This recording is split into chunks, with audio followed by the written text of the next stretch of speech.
wabarakatuh. Konnichiwa, watashi tachi, teini ni heiwa ga arimatsu yo neo. Good morning.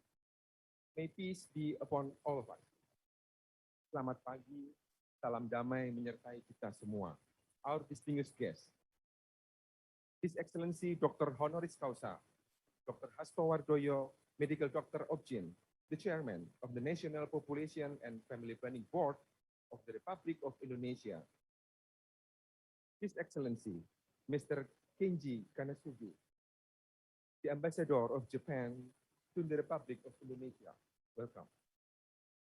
His Excellency, Mr. Tri Purnajaya, the Deputy Chief of Mission, the Indonesian Ambassador to Japan, with concurrent accreditation to the Federated State of Micronesia. Virtual welcome. This meeting is being recorded. Honorable Professor Rizal Martua Damanik, PhD, the Deputy Chairman of BKKBN, Republic of Indonesia, for Training, Research and Development of the National Population and Family Planning Board of the Republic of Indonesia. The Honorable Mr. Osuke Kumasawa, the Special Advisor to the President for Healthcare and Long-Term Care Policy of the Government of Japan. The Honorable Mr. Tatsuhiko Fukakoshi, the JICA Chief Advisor, virtually. Thank you. The Honorable Madhya, High Official of the National Population and Family Planning Board of the Republic of Indonesia.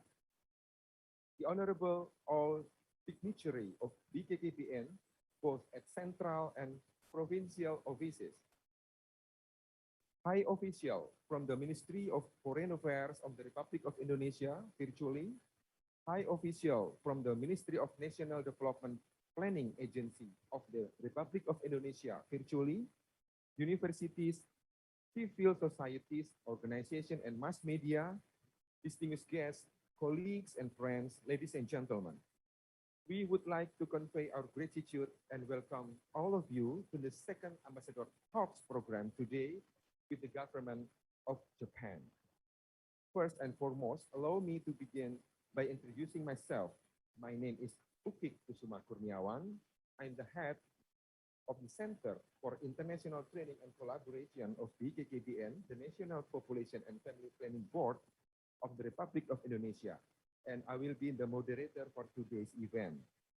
But beforehand, for those who are joining virtually, we would like to check with you through Zoom application whether you can see or hear our voice here. If yes, could you please kindly give a thumbs up response? So please, could you open the window for all virtual participants? Are they hearing our voice? Yes, ladies and gentlemen, could you please give your two thumbs up sign? Okay, yes, thank you, great. So our voice here is clear enough, right? Thank you.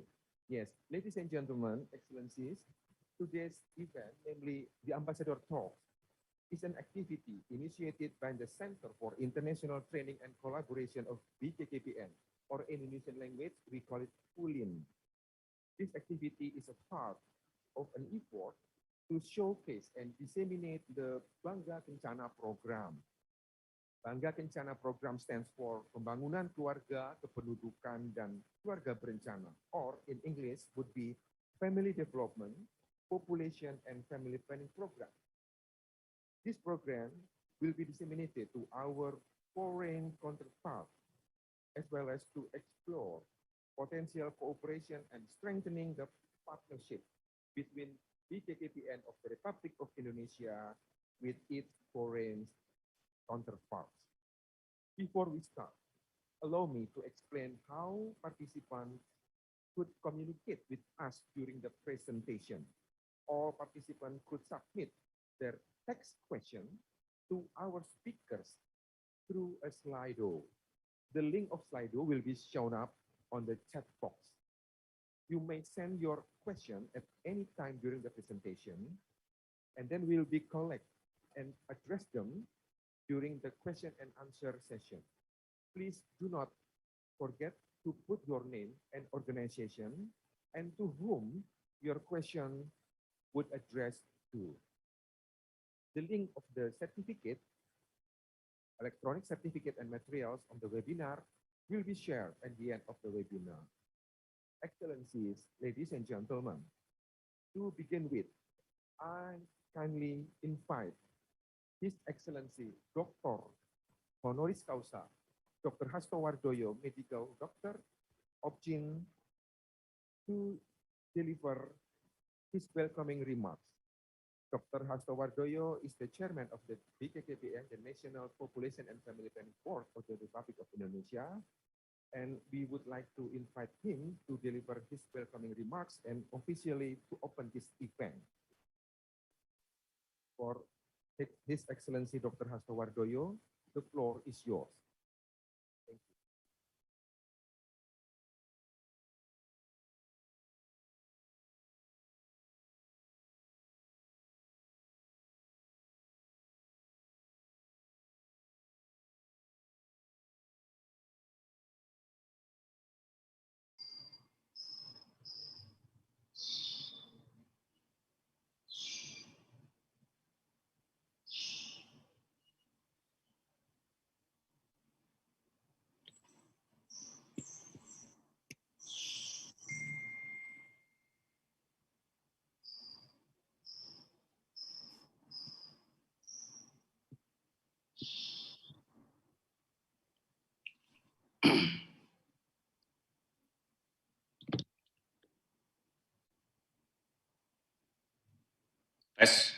Tes.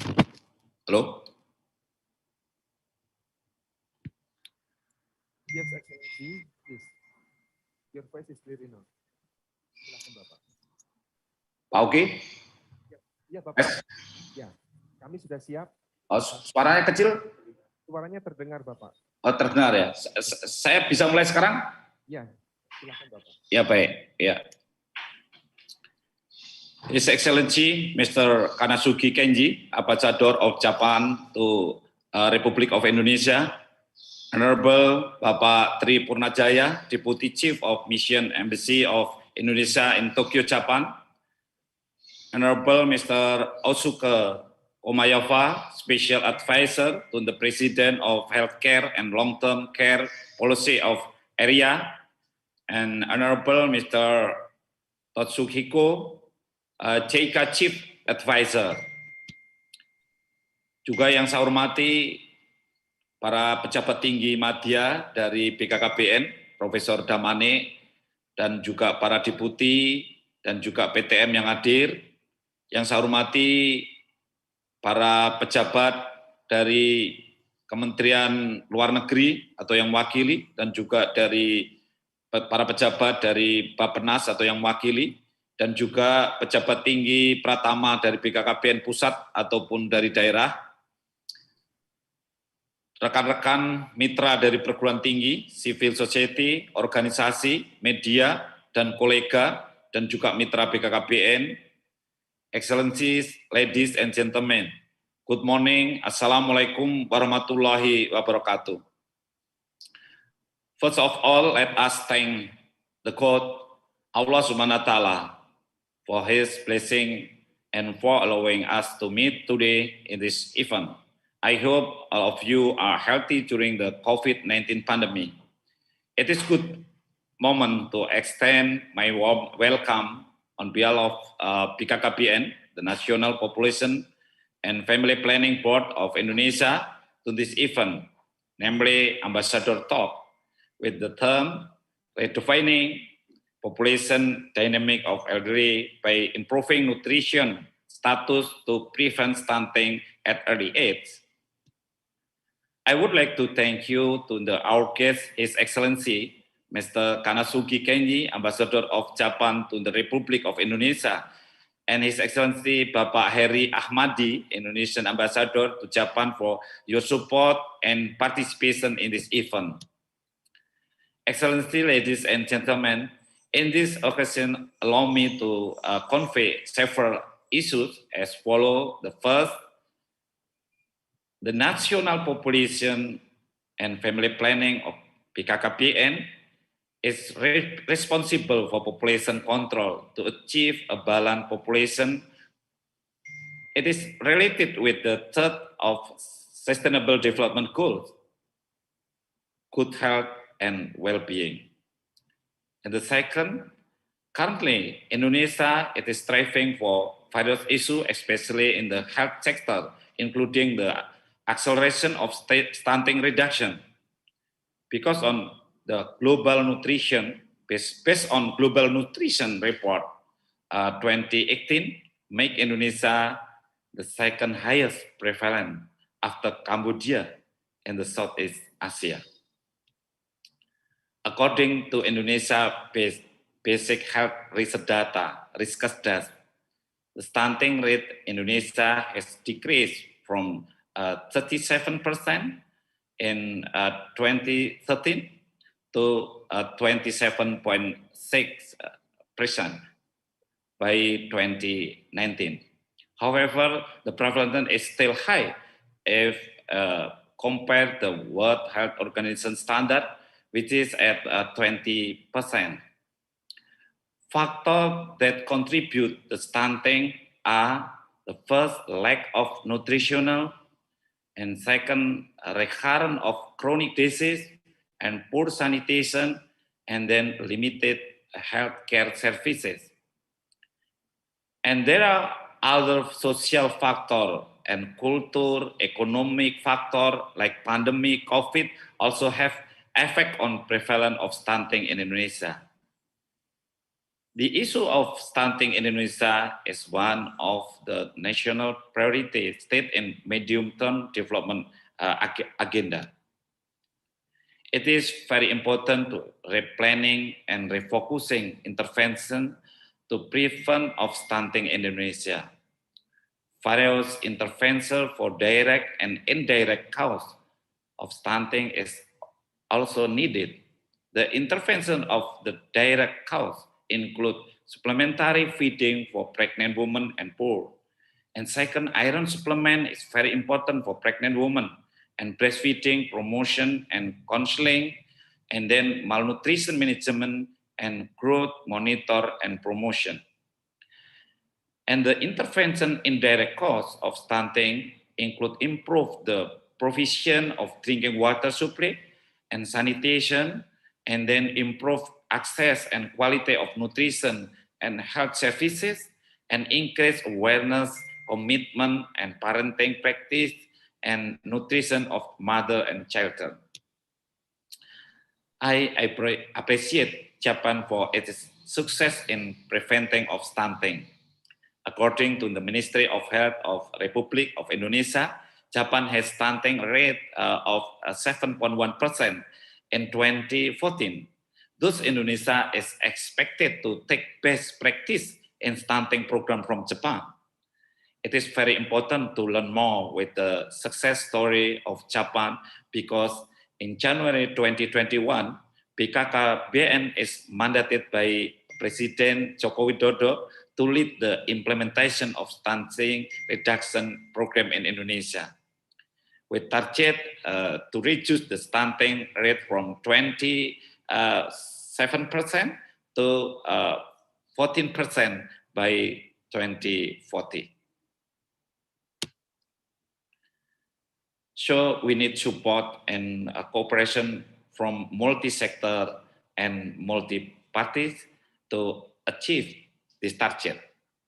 Indonesia, BKKBN stands ready to work together on above issue with all partners to reduce the stunting rate in Indonesia. His Excellency Mr. Kanasugi Kenny, Ambassador of Japan to Republic Indonesia and area and JICA, I hope your support and collaboration.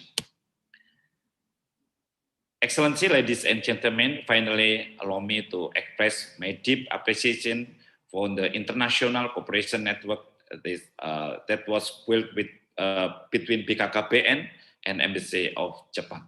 Thank you. Wassalamualaikum warahmatullahi wabarakatuh.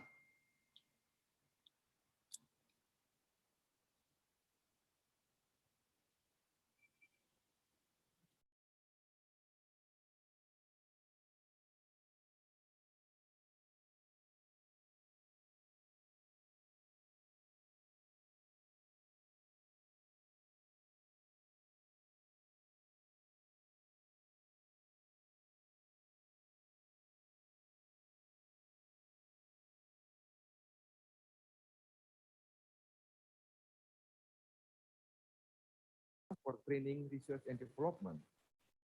On this occasion, the Honorable Professor Rizal Martuadamanik, PhD, will present the Elderly and Stunting Program in Indonesia.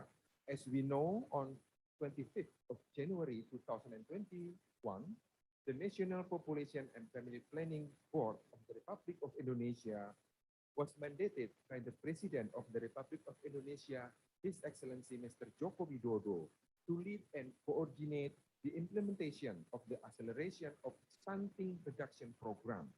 It is targeted to diminish the stunting rate in Indonesia from currently 27% to 14% in Indonesia by the year 2024.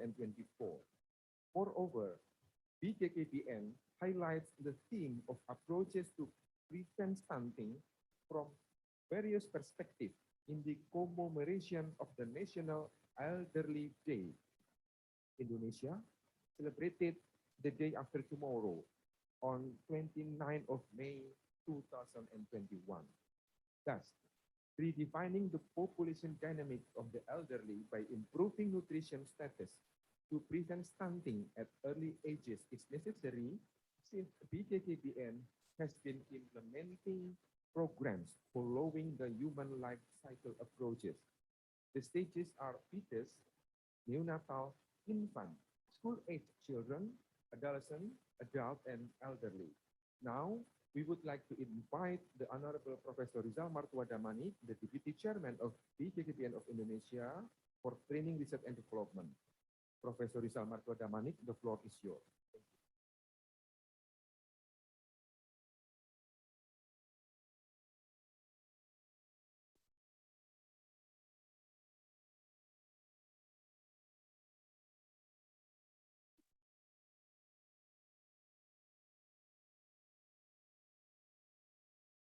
Thank you, Operator.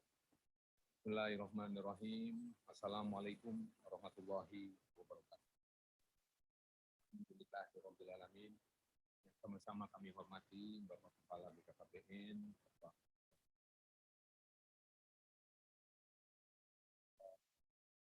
First of all, I would like to thank and appreciate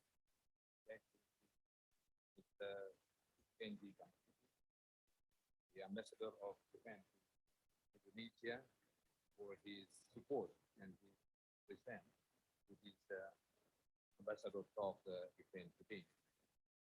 We'd also like to welcome our resource people, His Excellency Mr. Tri Purnajaya, Deputy Chief of Mission Embassy Indonesia in Tokyo.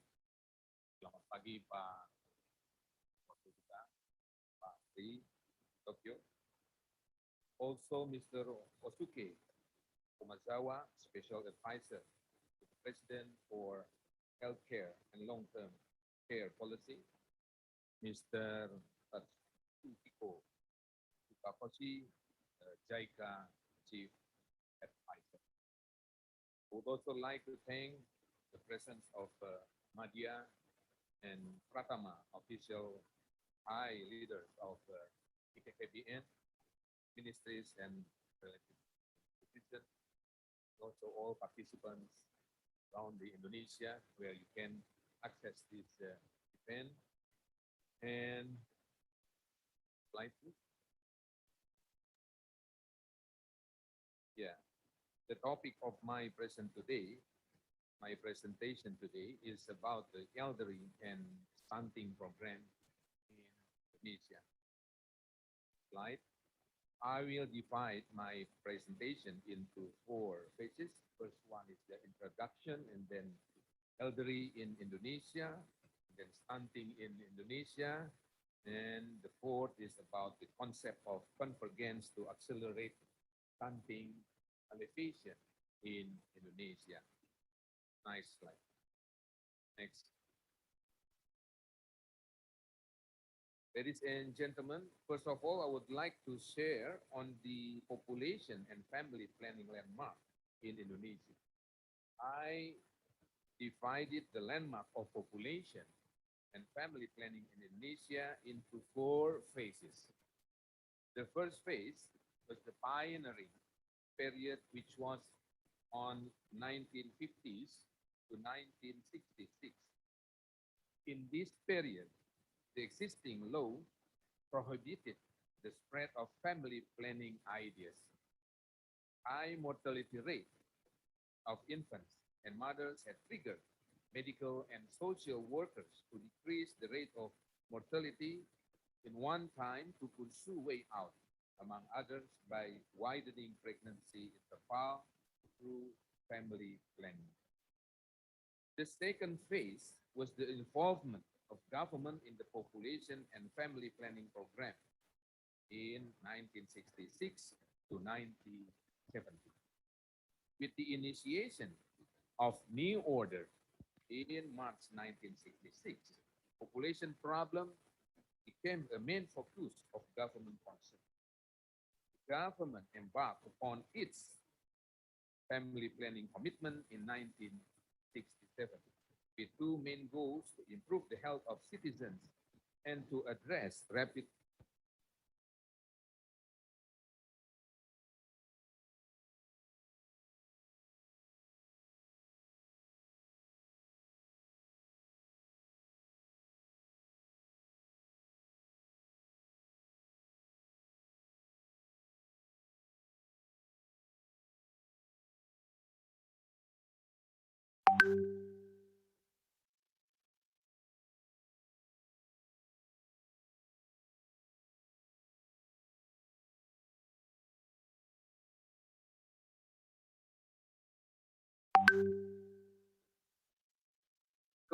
commitment was implemented by growing collective agreements from government and NGOs as well as the fourth phase was the implementation of population and family planning program in a decentralized system which was started from 2004 until today. Next slide. One of the cores of BKKBN is to build resilience and welfare among families. Therefore, BKKBN embraces its program implementation according to the human life cycle approach.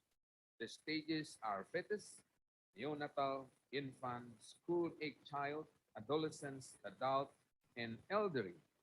BKKBN has a specialized program made for each stage of the life cycle. Next slide. So I will begin with the elderly in Indonesia. Next slide, please. So based on the Indonesian population census data in 2020, Indonesia is dominated by millennial and post-millennial, or we call it as a Gen Z and post-Gen Z, with 144.31 million people, or equal to 53.4%. Still, one of the concerns is within one decade, the number has increased by 2.19%. Namely, the elderly population rate is 9.78% in 2020, and the elderly population rate in 2010 is 7.6%. In almost 5 decades, the percentage of Indonesian elderly has doubled. It's between 1971 to 2020, namely to 9.92%, or equal to 26 million, in which female elderly are about 1% more than male elderly. In percentage, it's about 10.40% versus 9.42%. Of all the elderly in Indonesia, the youngest elderly in age is about 60 to 69 years old, dominate with a proportion of 64.2.9%, followed by middle elderly, 70 to 79%, and the oldest elderly, more than 80 years old, with their respective rate, 27.2% and 8.4% respectively. Slide, please. Elderly, according to the law number 13, year 1998, is someone who has reached the age of 60 years and over.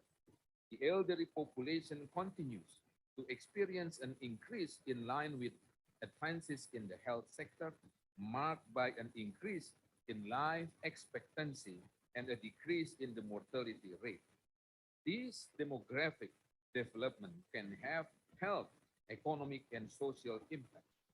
For this reason, data related to sustainability is needed as material for mapping and policy strategies so that the growth of the elderly population becomes a potential that helps build the nation.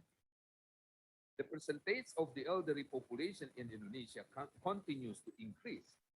These figures is inversely proportional to the percentage of the population under 5, which tends to decline. The percentage of the elderly population indicates the structure of the Indonesian population that is starting to be in the aging population from 2020, estimated to reach more than 10%. Even from the Central Bureau of Statistics projection result, it is estimated that by 2045, the elderly in Indonesia will reach almost 1/5 of the total population of Indonesia. Changes in the age structure occur due to the changes in 3 aspects of the population, namely fertility, mortality, and migration. Next slide, please. So according to the living place, the distribution of people population in Indonesia is still dominated by elderly who live in urban areas compared to rural areas. In percentage, it's about 52.9 compared to 47%. A similar percentage ratio was also seen in the elderly, with more female elderly than male elderly. In percentage, it's about 52.3% compared to 47.7%. Next slide. We can see that the percentage of the elderly who become the head of household is 62.3%. This percentage shows that 6 out of the 10 elderly in Indonesia are still burdened with the responsibility to meet all household members' economic needs with their role as head of household. In addition, when viewed from gender, 35.8% of female elderly become head of household. This phenomenon may be related to the higher life expectancy rate of women than men. Strengthening this statement, many female elderly as widows left by their husbands choose to live without a partner. Support from family is the most important social support, considering that the family can provide optimal health care to improve the quality of life and the elderly and to fulfill the daily activities of the elderly, including their health status. Approximately 60.9% of the elderly still have a partner or are currently married in 2020, while the rest do not have a partner, either because they have not married, are divorced, or live as widows left by dead husbands. There is no significant difference between the percentage of elderly marital status in urban and rural areas. Based on gender, the percentage of married male elderly is twice that of married female elderly. This condition is possible considering that men usually cannot take care of their own needs, so they need a partner to help them. It can be said that there is a tendency for older men to remarry after their spouse dies. Indirectly, the education level of the elderly provides an overview of the abilities and income earned during productive age. The elderly with high education generally already have enough provisions for their old age, so they tend not to work and choose to retire at old age. In contrast, to the elderly population with low education who work only to meet their needs at that time without thinking about old age security. So that when they enter old age, they do not have savings that can guarantee their old age. Most of the elderly continue to work to make ends meet, even though the ability to work and productivity has decreased. Slide, please. So this is pictures show us about the elderly stage. One of the innovation is community group activities for families living with elderly, or we call it the BKL, namely the active aging program. Slide.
And they can give meaning to the surrounding community. Slide.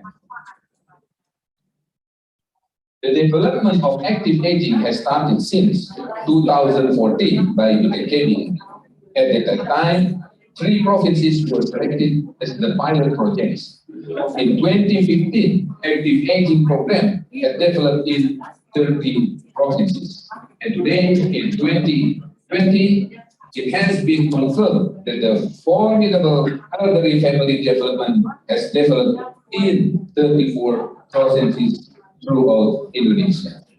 Next slide. Older people need to have a healthy and prosperous life to realize a tough and active elder.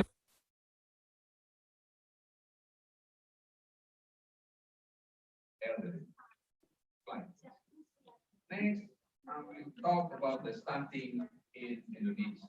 Slide, please. Some of the problems that exist in Indonesia that can cause stunting in children include babies born with low weight and length, babies born prematurely, women married at young age of 10 to 19 years old, and pregnancy less than 2 years or 34 months apart. Next slide. In the 2015 to 2019 RPTNN period, the decline in stunting was at an average of 0.3%, whereas in the 2020 to 2024, the reduction target is 2.5%, which means zero additional stunting. And to achieve this target, an accelerated reduction in stunting is required. Next slide. Confidence trials to strengthen the field lines are being carried out to accelerate stunting elevation in Southwest Sumba district in North Nusa Tenggara Timur province by the Coordinating Ministry of Human Development and Culture with BKKBN through pre-marriage, pregnancy, and periodic approaches. Next slide, please. So, now I'll talk about the concept of convergence to accelerate the stunting elevation in Indonesia. Next slide, please. So, this is the principle of the convergence. They are sustainable, utilizing networks, and based on a collective building principles to get mutual understanding, support, and cooperation. And implementation in handling stunting at lower level involve regional head or a regional leadership coordination forum, family planning regional office and public health office. And then second, district level, at district level, family planning field workers, empowerment of family welfare organization, and women association or Dharma Wanita. And the third, community health center for its village level, including empowerment of family welfare organization in village level.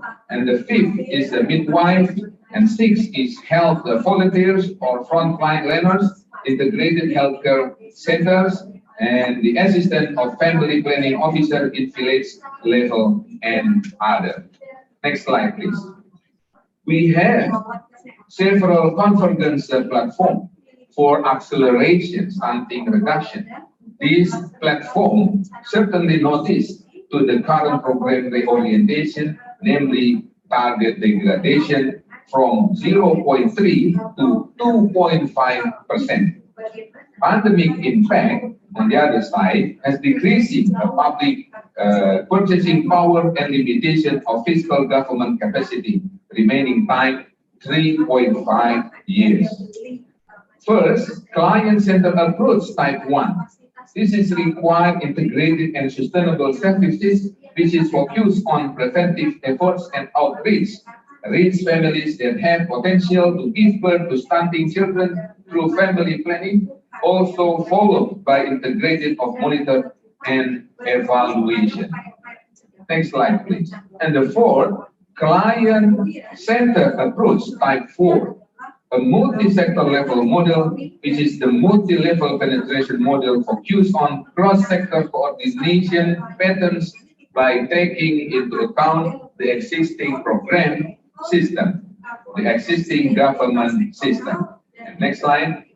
And the fifth, client-centered approach 5, ecology model, which focuses on the BKKBN program that prioritizes direct interaction with the community, such as group activities, surveys, as well as through family planning and reproductive health campaigns in both print and electronic media.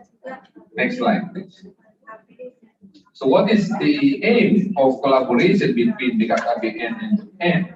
So first, we'd like to emphasize what has been mentioned by our chairman previously, that strengthening the BKKBN cooperation with Japan and then work together to address the aging population problem and work together to reduce stunting and to develop opportunities for giant creation and innovation regarding the Bangga Kencana program, education, training, technology, and knowledge. That's all for my presentation, and I thank you very much for your kind attention. Thank you.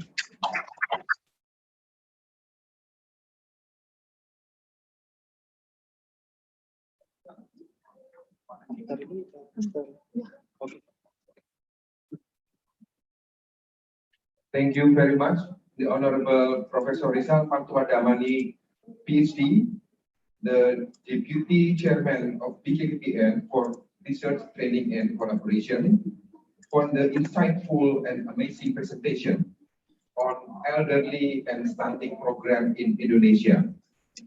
Excellencies, distinguished guests, ladies and gentlemen, and now, with all due respect, we would like to request the honor to invite His Excellency, Mr. Kenji Kanasugi. We are honored to have him as our guest of honor and speaker for today's event. His Excellency is the ambassador of Japan to the Republic of Indonesia. It is our great pleasure to meet you, His Excellency, Mr. Kenji Kanasugi. And in this occasion, His Excellency will share to all of us regarding population dynamics in Japan. Indonesia is expected to take best practices in dealing with stunting from Japan, which is active in improving the nutrition of its people by consuming fishes and taking care of their toddlers. Japan can compete in terms of human resource quality with other developed countries. In addition, Japan is also well known as a country that can cope well with the aging population issue. Now, we would like to kindly invite His Excellency Mr. Kenji Kanasugi, the Ambassador of Japan to the Republic of Indonesia. His Excellency, perhaps the time around 20 minutes. The time is yours. Thank you.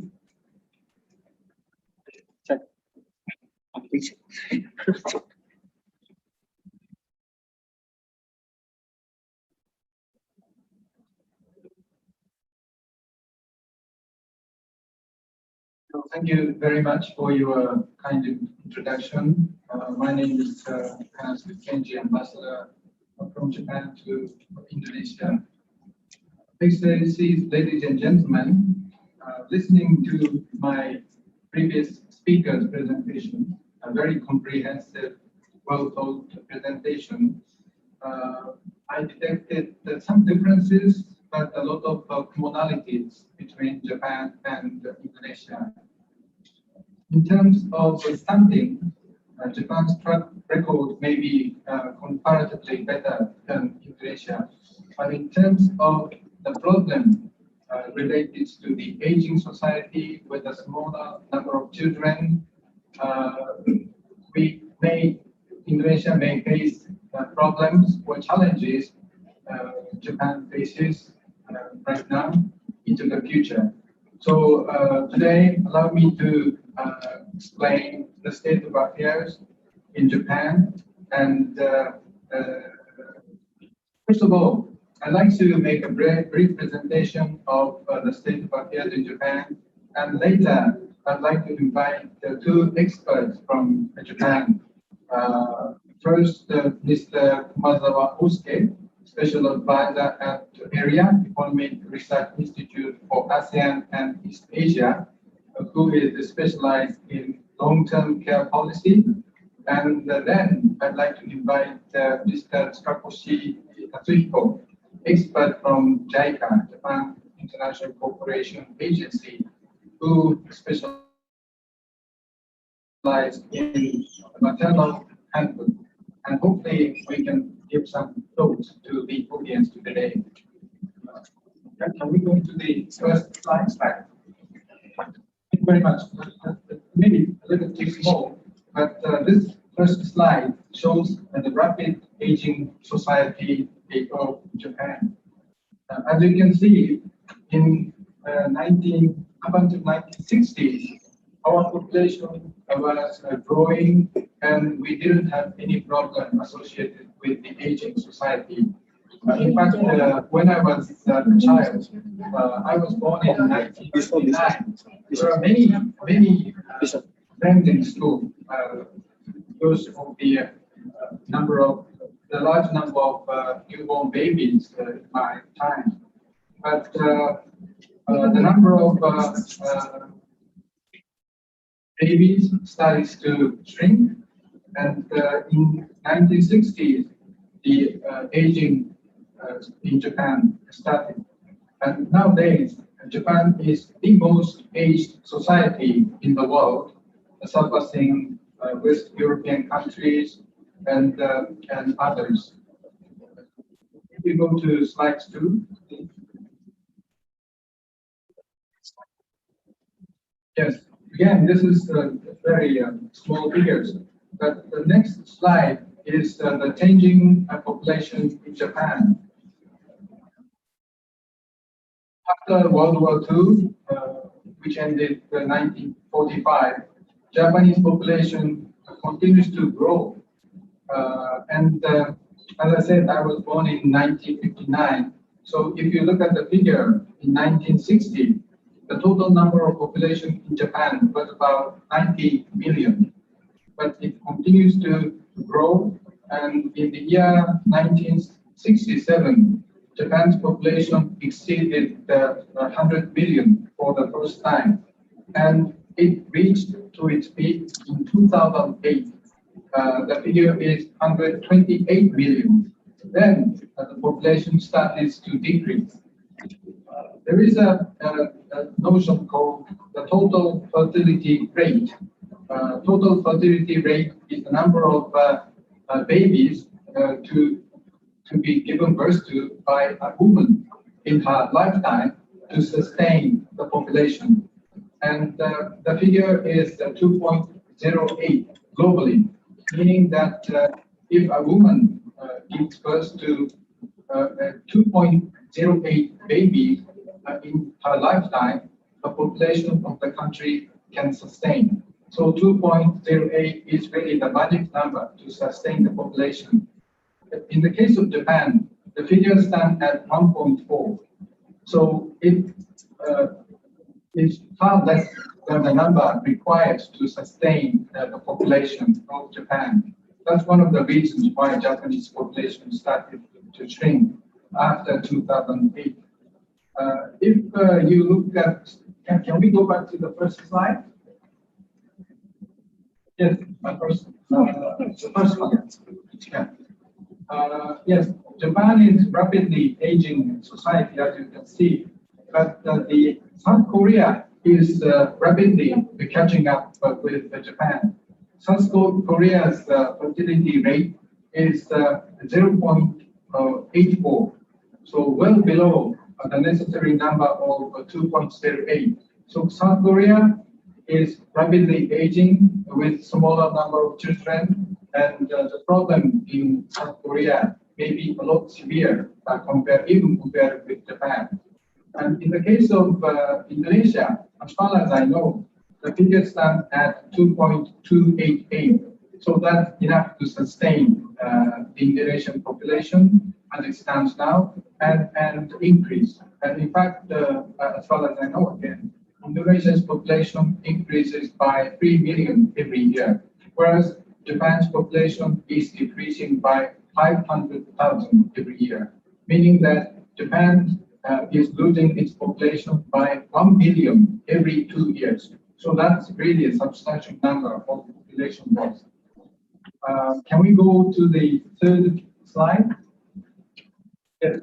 This is demographic pyramid changes in Japan. In Japan, we had the so-called baby boom twice after World War II. Baby boom meaning that during that year period, we had a large number of newborn babies. First baby boom was between 1947 and 1949, immediately after World War II. So during the World War II, we lost a large number of population. So after the war, as the reconstruction of Japan started, the number of population started to grow. And second baby boom period was 1971 to 1974. That is a period of rapid economic development in Japan. Of course, having many number of newborn babies and have a long life for them in itself is not really a problem. But the problem is when the period of baby boom is followed by a period of a smaller number of newborn babies, that will create numerous socio-economic challenges until such time as the demographic pyramid is somewhat stabilized. The outstanding problem is, first of all, how we can look after our senior people. If you look at the figure, in 1990, working population, we had a very big working population. Working population means that the age between 20 and 64 years old, those who are in the workplace right now at the time. And out of the 123 million population, 61% were working population. So 61% working population were supporting the population over 65 years. That means about, according to this statistics, it's about 12%.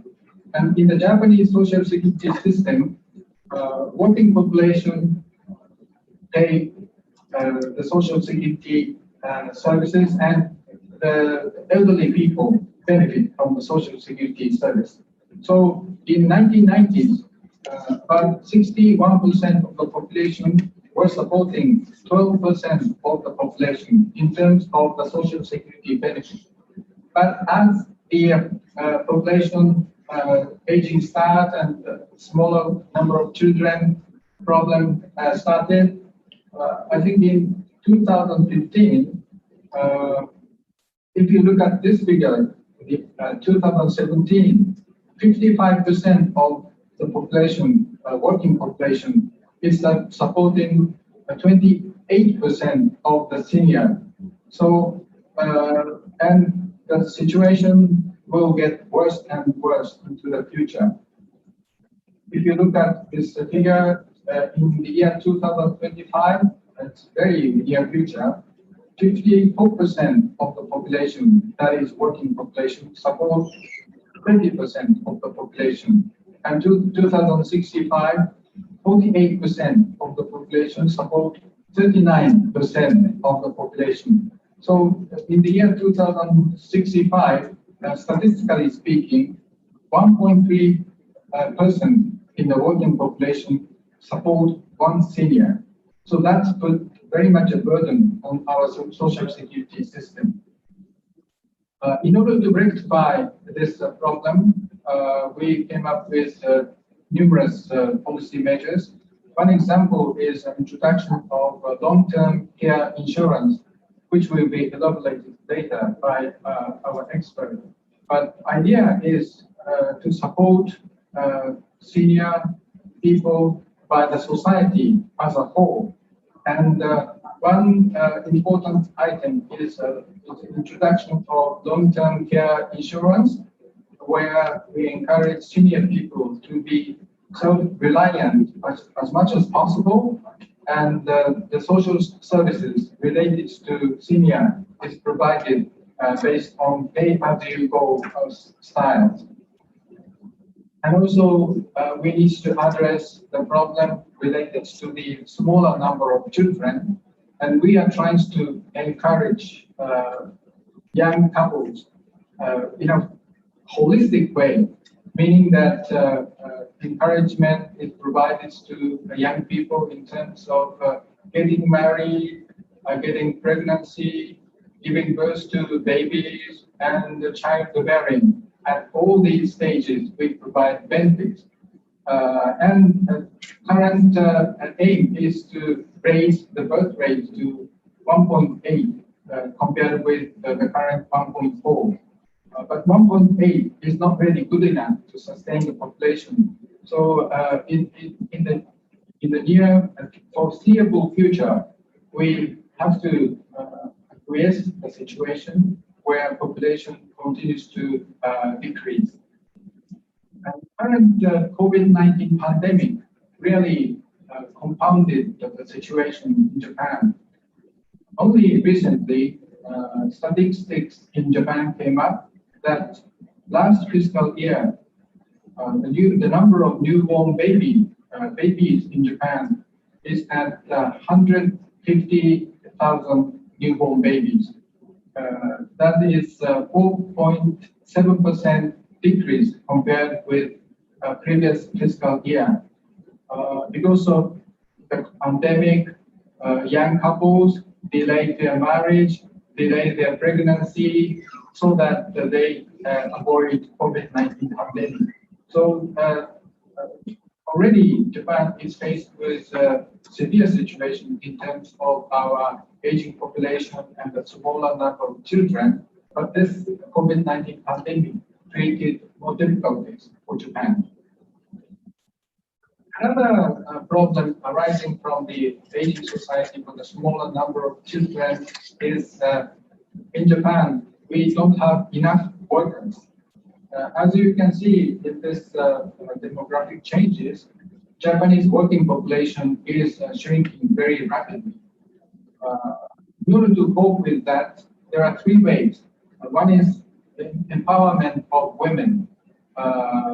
By empowering women, we encourage women to come into the workforce or come back to the workforce after their childbearing period ends.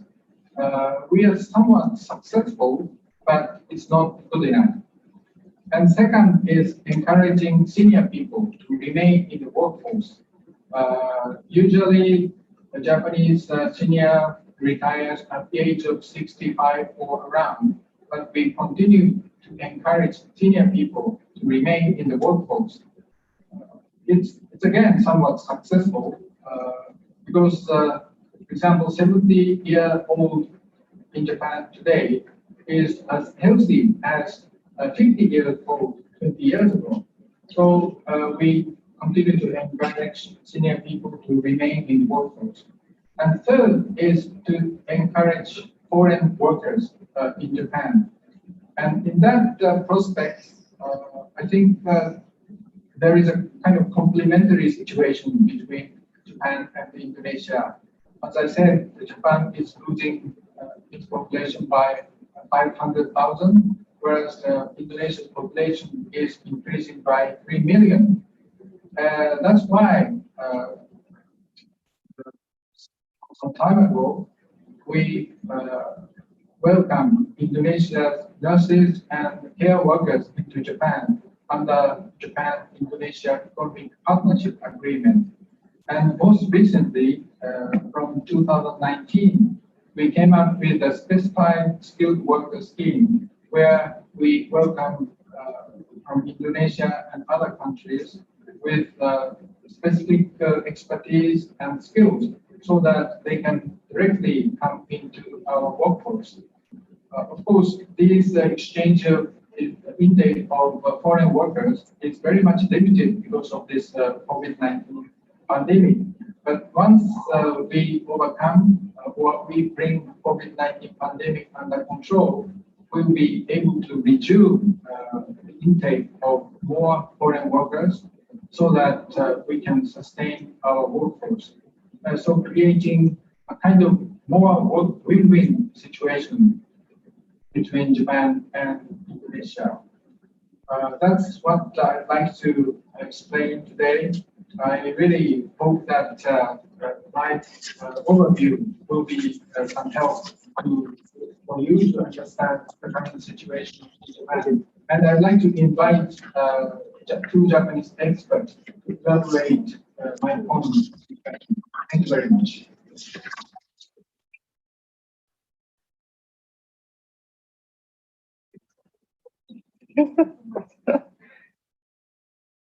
Thank you very much, His Excellency Mr. Kanasugi Kenji, the Japan Ambassador to the Republic of Indonesia, for the insightful and amazing presentation on population dynamics in Japan.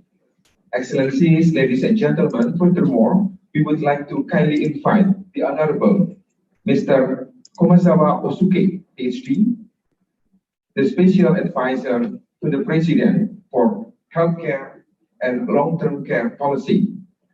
Mr. Komazawa Osuke, PhD, the time is yours, perhaps around 15 to 20 minutes. Thank you.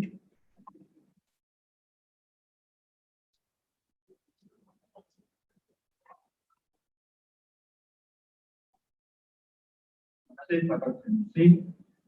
you very much for your invitation. And I think it's a great honor and pleasure to be invited to very important event. And I have a proposal. I think almost all the participants today are Indonesian. So I'd like to try to talk today. I'm sorry I was allowed by Bapak Dr. Muhammad Rizal Keluarga today. So if you allow me, I talk in Spanish. And I'm very sorry, Your Excellency, Ambassador.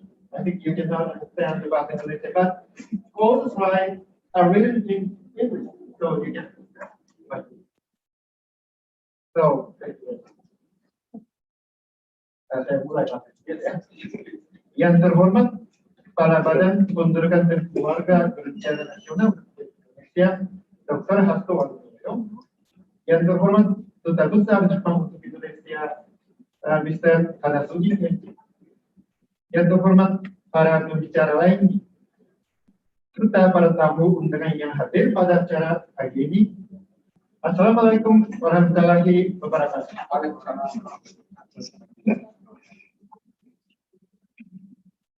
Pada kesempatan ini saya ingin mengucapkan rasa terima kasih yang terdalam karena telah mengundang saya untuk datang pada acara yang penting.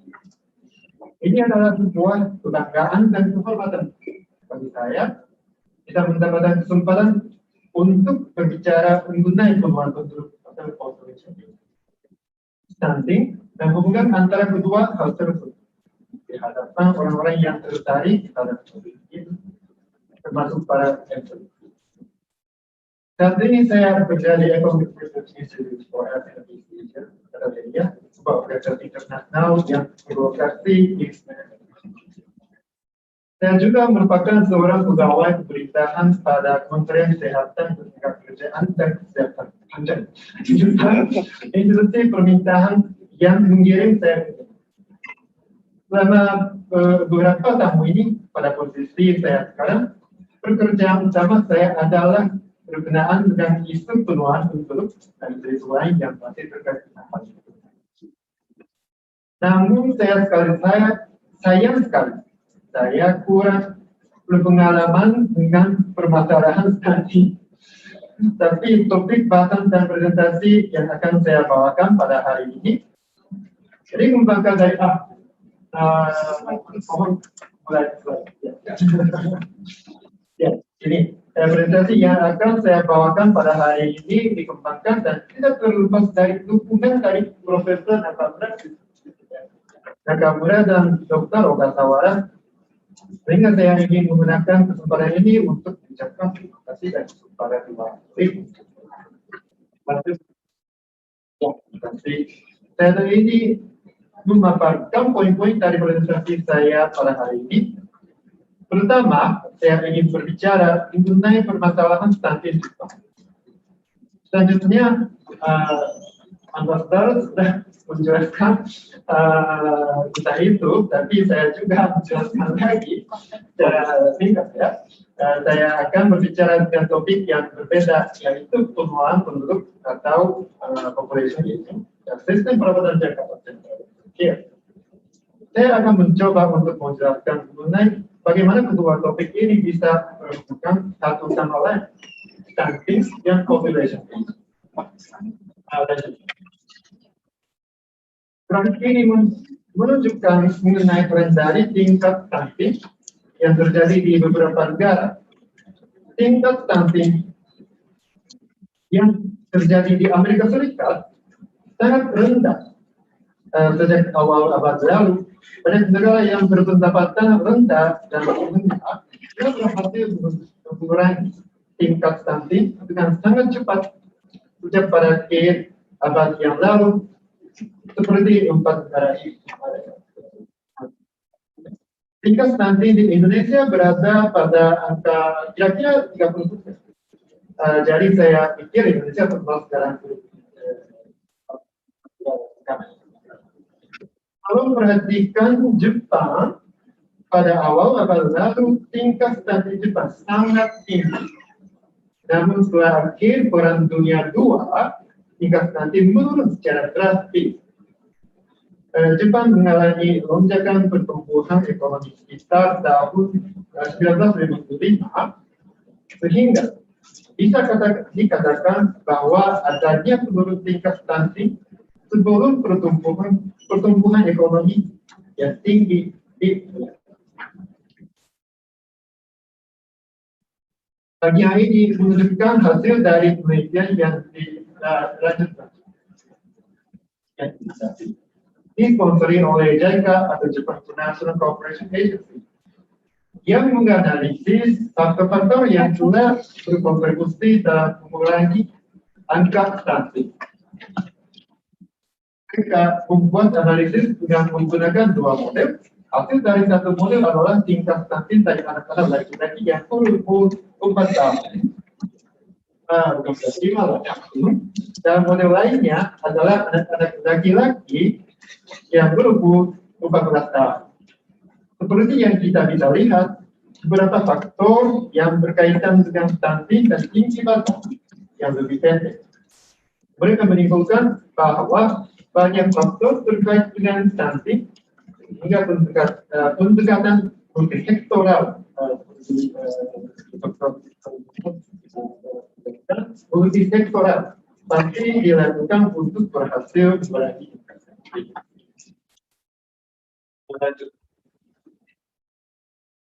Seperti yang kita lihat pada slide sebelumnya, Jepang telah berhasil mengurangi tingkat stunting dengan melakukan beberapa pendekatan. Saya pikir 3 program ini sangat unik bagi Jepang. Sebenarnya, ketiga program ini telah dimulai dan dipromosikan di bawah naungan yang kuat seperti dibuat pendekatan yang telah dilakukan sejak pembentukan militer Amerika Serikat setelah Perang Dunia II. Survei gizi nasional, National International Survey, yang dimulai pada waktu itu adalah sebuah anggapan dalam menghadapi kekurangan pangan yang parah.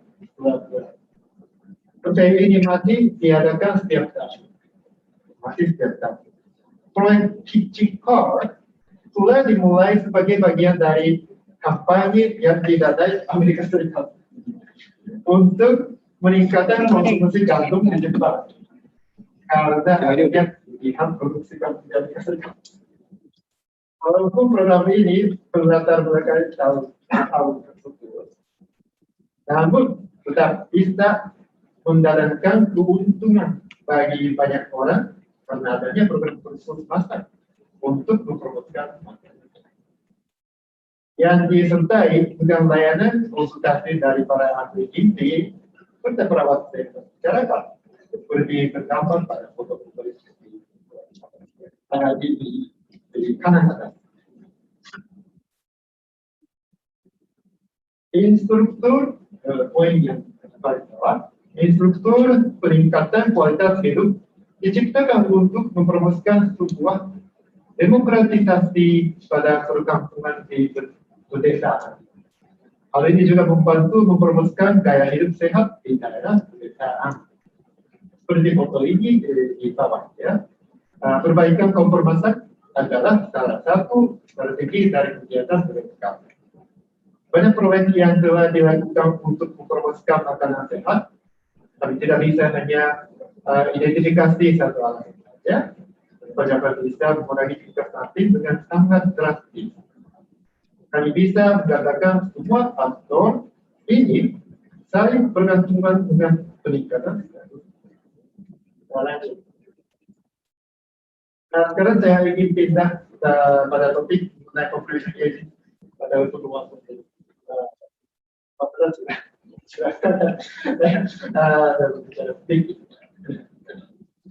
Grafik ini menunjukkan tren populasi dunia sejak 12.000 tahun yang lalu. Ini sangat jelas menunjukkan bahwa populasi dunia akan bertambah secara dramatis hanya dalam beberapa tahun.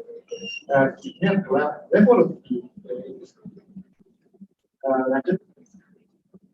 Ya.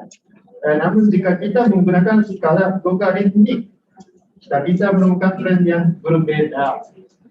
Tampaknya puncak populasi dunia akan segera meningkat. Seperti yang kita lihat, tren ini berhubungan dengan population aging. Lanjut. Kematian anak terus menurun sejak akhir abad ke-19 sebagai hasil dari peningkatan kualitas kesehatan masyarakat dan sanitasi. Perkembangan dari ilmu kedokteran dan tentu saja adanya agenda internasional seperti Millennium Development Goals dan Sustainable Development Goals yang berfokus pada masalah kematian anak sebagai prioritas utama. Ini masih dalam proses untuk mencapai tujuan tersebut. Namun saya pikir kita telah mencapai sebuah kemajuan yang besar jika dibandingkan pada masa ketika hampir setengah dari anak-anak meninggal sebelum mereka merayakan ulang tahun pernikahan. Sesuai dengan teori dari transisi demografi, penurunan fertilitas terjadi setelah adanya penurun dari kematian anak.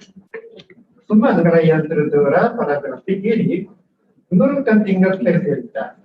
Saya pikir bahwa salah satu hal yang terpenting adalah sangat sulit untuk membalikan tren penurun fertilitas ke tingkat penggantian atau replacement level, yaitu sekitar 2,1%. Jadi begitu angka fertilitas menurun di bawah tingkat penggantian, akibatnya hanya terjadi penurunan jumlah puntul yang dibagi dengan perubahan positif. Lanjut.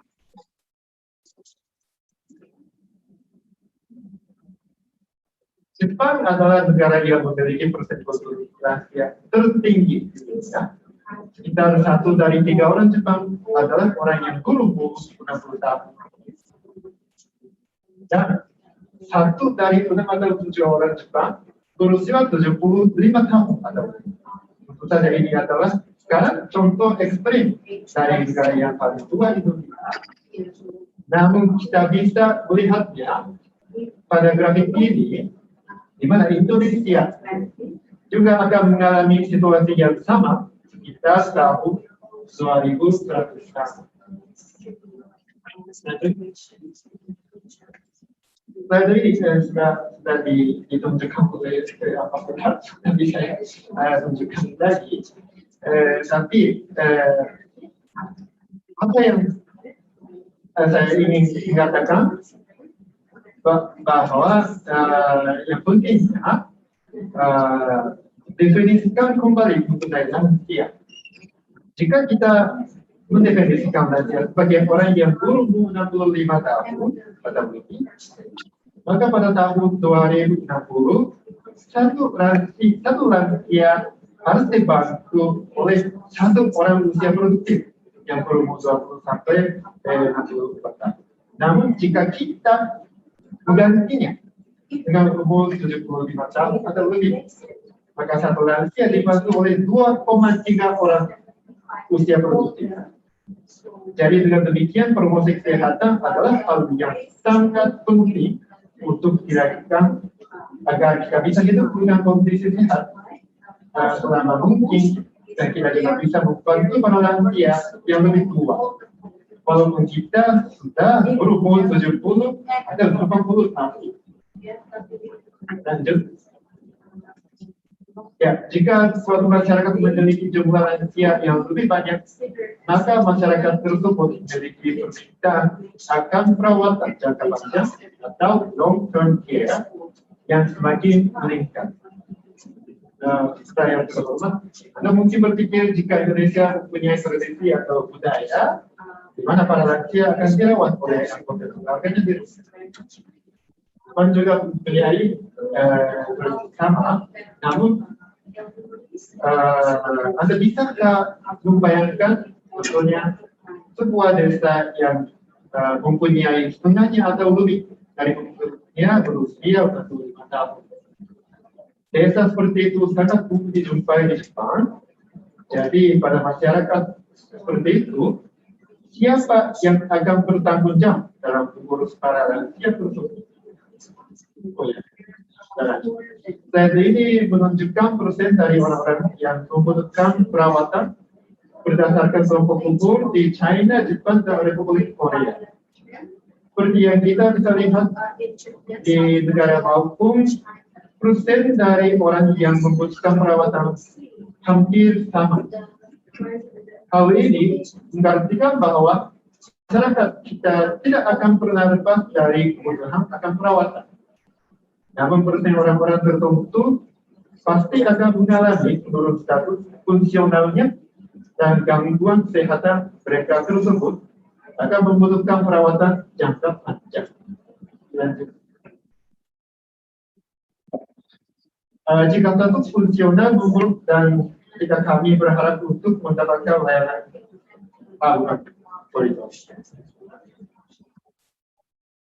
ini adalah penggambaran dari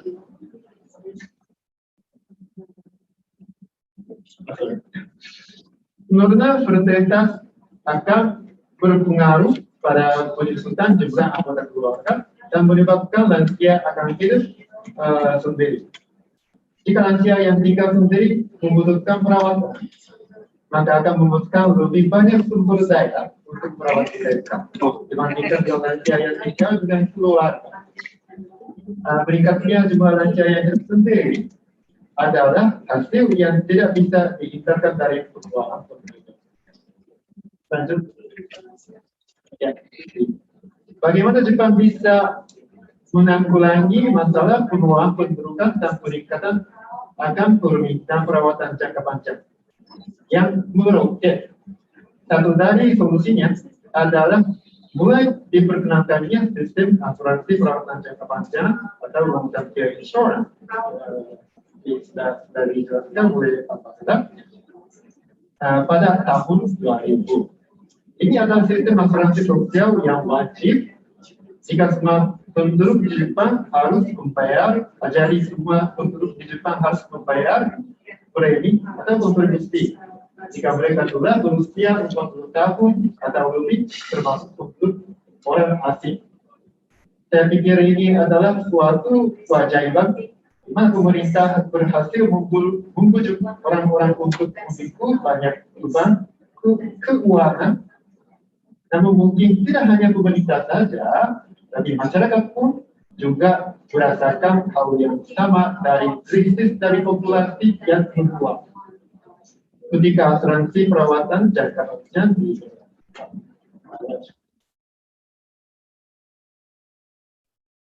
ini adalah penggambaran dari struktur keuangan dari sistem asuransi perawatan jangka panjang Jepang. Semua penjamin atau pihak asuransi adalah pemerintah kota. Seperti Jakarta seperti itu. Setengah dari anggaran didanai dari pajak pendapatan, sedangkan setengahnya dibiayai dari kontribusi yang dibayarkan oleh orang-orang yang membayar asuransi tersebut. Semua orang mempunyai kewajiban untuk menjadi anggota dari sistem asuransi ini dan harus membayar kontribusi. Besaran kontribusi bulanan tergantung dari kebijakan setiap pemerintah kota. Jika konversi ke rupiah, besarannya kira-kira 500.000 atau 1 juta rupiah per bulan. Penerima bantuan publik itu yang merupakan masyarakat yang paling kurang itu dikecualikan atau dibebaskan dari asuransi ini. Pengguna layanan yang disediakan oleh asuransi ini seharusnya hanya membayar 10% dari biaya layanan pada biaya layanan.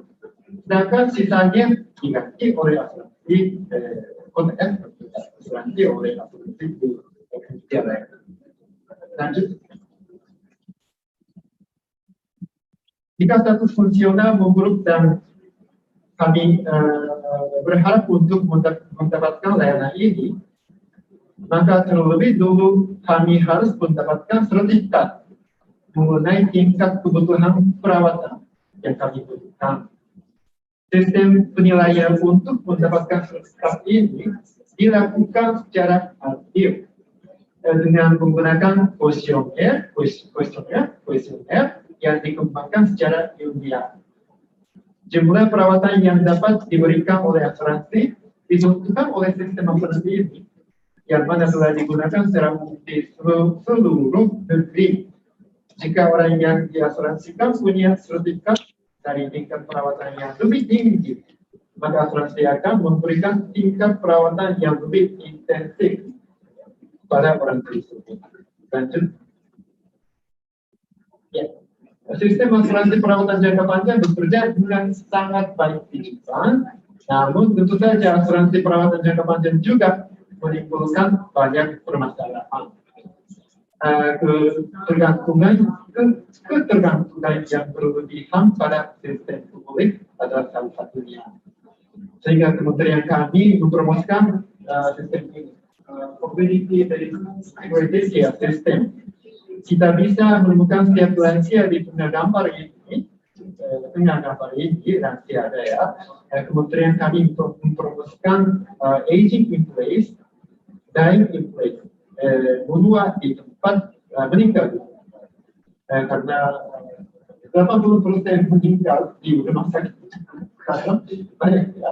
Tapi kami termasukkan meninggal di rumah. Melalui kerjasama dengan berbagai stakeholders termasuk Rusia dalam memanfaatkan sumber daya dan di masyarakat dan sekitarnya. Kami mencoba untuk mencapai sebuah sistem masyarakat yang di mana setiap Rusia dapat menikmati kehidupannya di lingkungan yang terbiasa yang berada.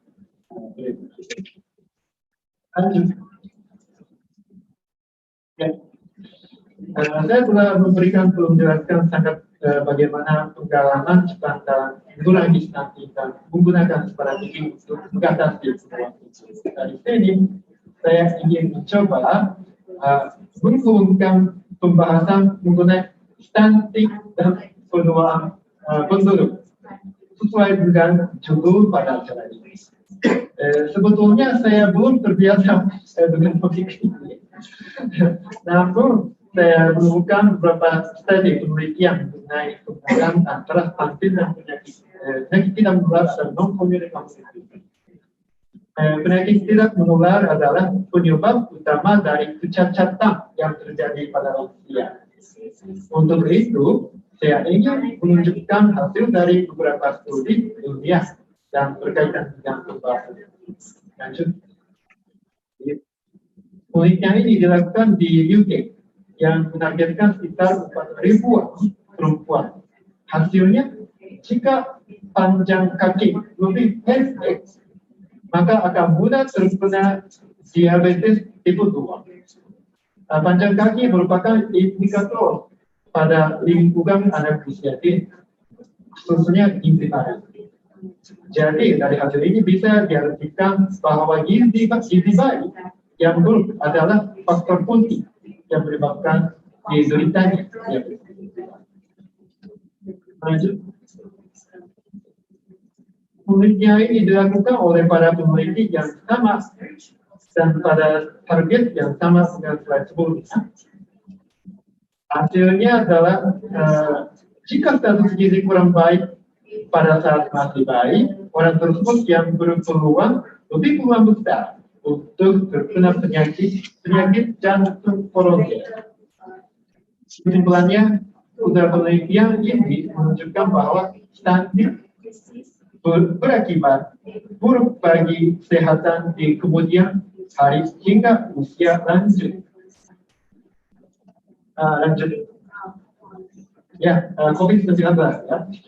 Kita sedang berada pada masa pandemi COVID-19 sekarang. Untuk itu saya ingin membagikan hasil dari beberapa penelitian mengenai dampak dari pandemi.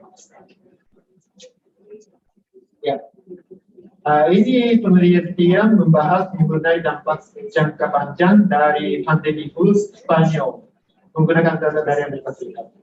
Pada grafik paling atas, Amerika Serikat mengalami wabah besar flu Spanyol pada akhir tahun 1918. Di mana dalam satu bulan jumlah kematian menembus angka 100.000 jiwa. Pada grafik tengah menunjukkan orang-orang yang lahir pada tahun 1919 yang mengalami jumlah penderita penyakit kardiovaskular yang lebih tinggi yang tercatat dari tahun 1982 hingga tahun 1996 dibandingkan dengan orang-orang yang lahir sebelum atau sesudah 1992. Pada grafik paling bawah menunjukkan rata-rata dari tinggi badan pria yang lahir pada tahun 1919 yang secara signifikan lebih pendek dari pria yang lahir sebelum dan sesudah tahun 1919. Mereka menunjukkan bahwa terkena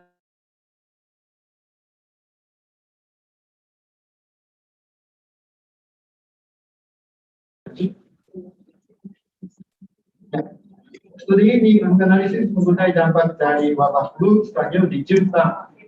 Pada grafik ini, Jepang terkena 2 gelombang dari wabah flu Spanyol dari tahun 1918 hingga 1920. Pada puncaknya, kematian dalam 1 bulan terhitung lebih dari 40.000 jiwa. sebagai bahan referensi bahwa COVID-19 di Jepang telah membunuh sekitar 12.000 jiwa. Itu satu kali. Yang pertama kesimpulannya adalah anak-anak yang lahir dari tahun 1919 hingga 1920 lebih pendek dari anak-anak yang lahir sebelum atau sesudah. Lanjut. Ya. Pandemi kolera yang terjadi pada akhir abad ke-19 juga dahsyat. Jepang mengalami beberapa gelombang dari akhir abad ke-19 hingga awal abad ke-20 dan jumlah kematian setiap tahun yang terhitung dari tahun 1979 sampai tahun 1918. Dari tahun 1879 sampai tahun 1886 lebih dari 100.000 jiwa. Bapak ini juga mempengaruhi tinggi badan orang yang lahir selama wabah kolera terjadi, dan penulis menimbulkan bahwa terkena kolera akan berdampak terkena stunting yang mengurangi tinggi badan sekitar 0,25 cm dan penurunan itu bisa secara signifikan meningkatkan risiko tidak menular COVID-19. Lanjut.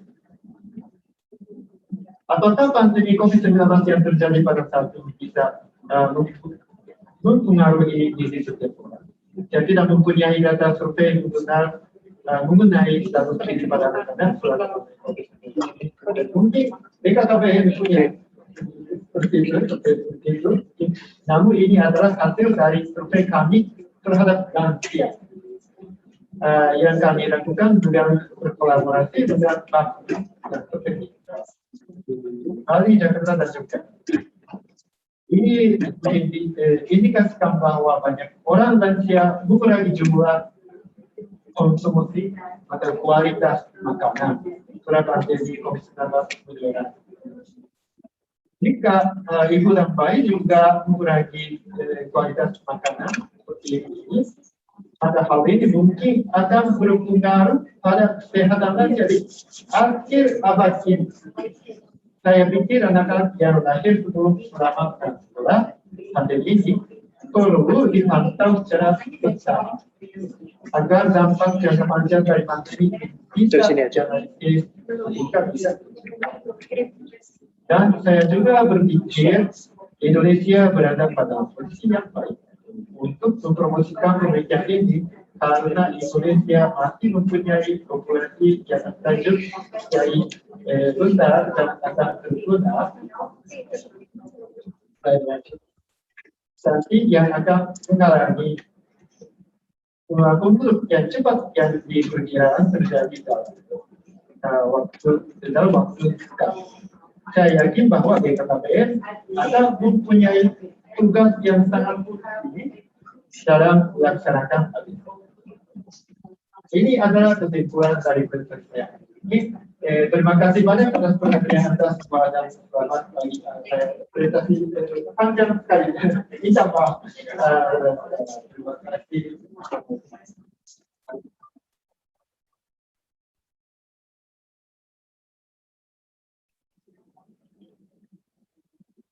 Thank you very much.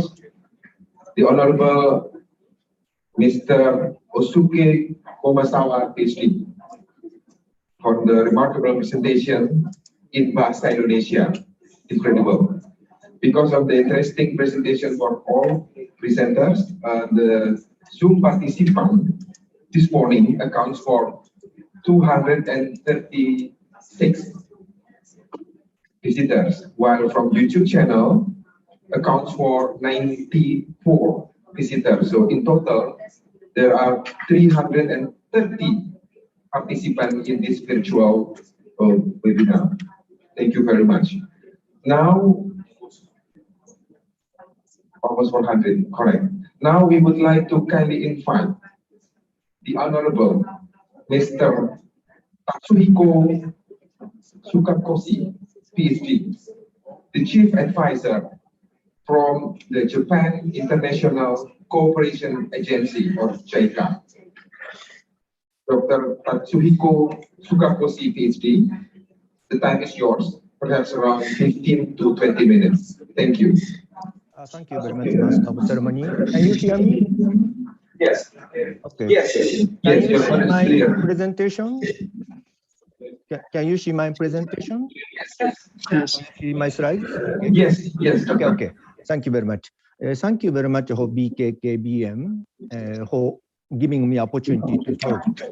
And also, I'd like to extend my appreciation to the Embassy of Japan to co-organize this important webinar.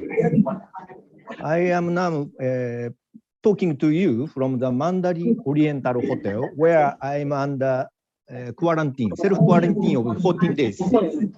As you are aware, the collaboration or interventions by JICA, Japan International Cooperation Agency, to the area of the maternal child health is long, very long of about over 25 years. But I'm a newcomer to Indonesia.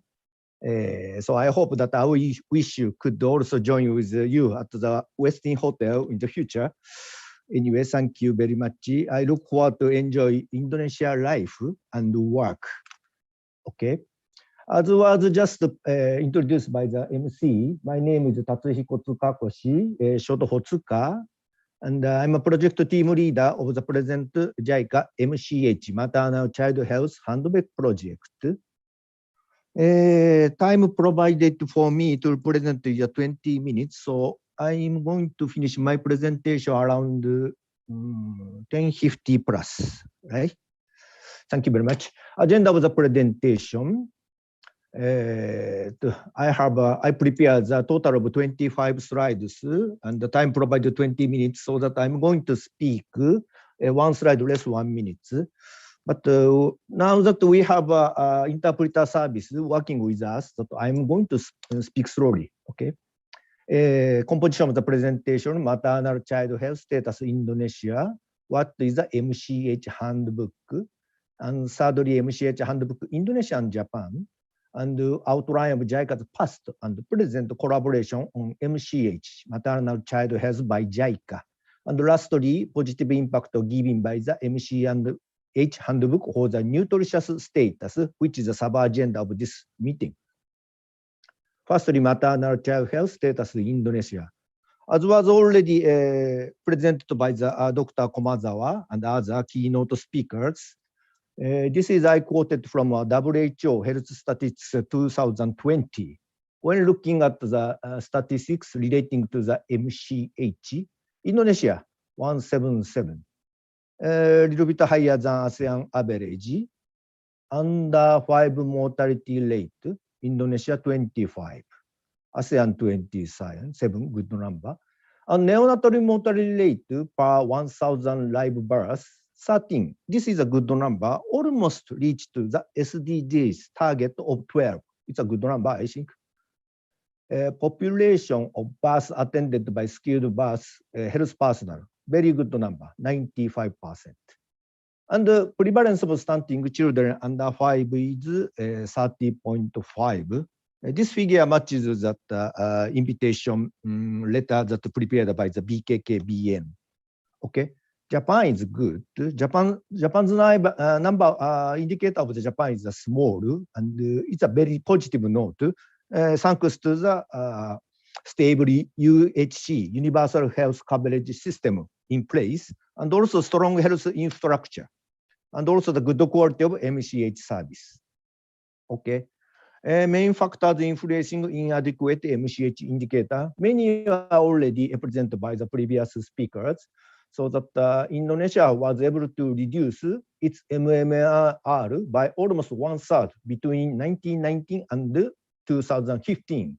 Thanks to the remarkable economic growth and health interventions, Indonesia, as you know, has been successful in improving the maternal child health status. However, as I presented, MCH indicators, including the MMR, Indonesia remains high, unacceptably high. And many say that the main factors contributing the this problem is a lack of competence of the healthcare workers, lack of compliance of clinical guidance, and lack of supply of drugs and equipment. They are the main constraints. And the absence of particular service provision, such as promotion, due to the overall task of village midwives. The resource paper of the quality of maternal health care in Indonesia was saying that. And the effective intervention to narrow these gaps are education, healthcare providers, strengthening supervision and monitoring, increase community awareness, ensuring adequate supply of drug and equipment. Japanese government and also JICA has been contributing to this area. What is the maternal child health handbook, MCH handbook? MCH handbook, an integrated home-based record, consists of records for mothers and children, such as ANC, antenatal care for the pregnant women, delivery, and postnatal care after delivery, and vaccination, child growth children, and more importantly, clinical visit. MCH handbook contains educational message to raise awareness of healthy behavior women in pregnancy and neonatal care. MCH handbook should be kept at the family hands to serve as a practical tool to available at home. Home-based record, in other way, we call MCH handbook as a home-based record. And the MCH handbook serves to promote information about mother, neonatal, and child health, nutrition, growth, and child development in family level. MCH book is also improve communication between health provider, community healthcare worker with mother about MCH. Also effective to improve access and quality of the comprehensive MCH service. I want to detail now, but effectiveness of MCH handbook are already documented as a technical brief by the first JICA technical cooperation project in Indonesia. Okay, we can always see the document as a technical brief in the URL. Okay, MCH handbook covers maternal, neonatal, and child health. As I mentioned, MCH covers the long area of the life saving, long life, to ensure the healthy life. Pregnancy for women in Indonesia. Recommendation is a minimum 6 times. Okay, antenatal care, and also labor, delivery, and postpartum after delivery, and neonatal services. Or the neonatal visit, Indonesia MOCH guidelines suggest that 4 times of postnatal care minimum. And the infant under 1 year of age, immunization, monitoring, health service for growth development that directly related to the screening of the stunting. Under 5 children, toddlers under 5 years of age. Okay. Benefit of the MCH handbook on MCH service. Challenges are MNCH, maternal neonatal child health service, and the information were not standardized. Mothers did not understand COC, continuity of care, and next visit. In ANC visit were not effectively conducted to promote COC, continuity of care. That was that's the policy at the cycle. Okay, this is the COC is a sort of the concept home to improve the MCH. To also nutrition service were not integrated into the routine MCH service. To tackle those problems, I presented MCH is effective. Handbook is effective to promote COC and to promote the quality of care or integrated MCH and nutrition service, and empower women and family members, help to improve the work efficiency of health workers. Okay, a number of countries with national standard MOH handbook. MCH handbook has been used in the many countries according to the JICA study, about 40 countries already installed and introduced and installed MCH handbook use. And of all 40, JICA has supported technical support, and also financial support for 25 countries. Right? Indonesia has successfully installed MCH and expanded MCH handbook in the earlier age. So we expect Indonesia has been supporting other countries as a training hub of the MCH handbook. MCH handbook in Indonesia, Japan. Okay, time, okay, another 8 minutes. First version of the MCH HB. This is the first one. First pilot draft that JICA collaborated to develop its pilot book at 1997, and the latest version in the 2000. Indonesia MH has already had a good capacity in place to manage, to revise, and update MCHHB. We are not directly supporting for the revision of this latest version. Indonesia MH already managed. I quickly show you the sample of the Indonesian MCH handbook. MCH handbook is effective to record the important information, including the pregnant evaluation chart, records of antenatal care. Every pregnant mother receives one MCH handbook for each pregnancy. Okay. And the sample of the Indonesia continue. MCH handbook is effective to educate mother and family members. MCH handbook is used for the newborn babies to children up to 6 years age.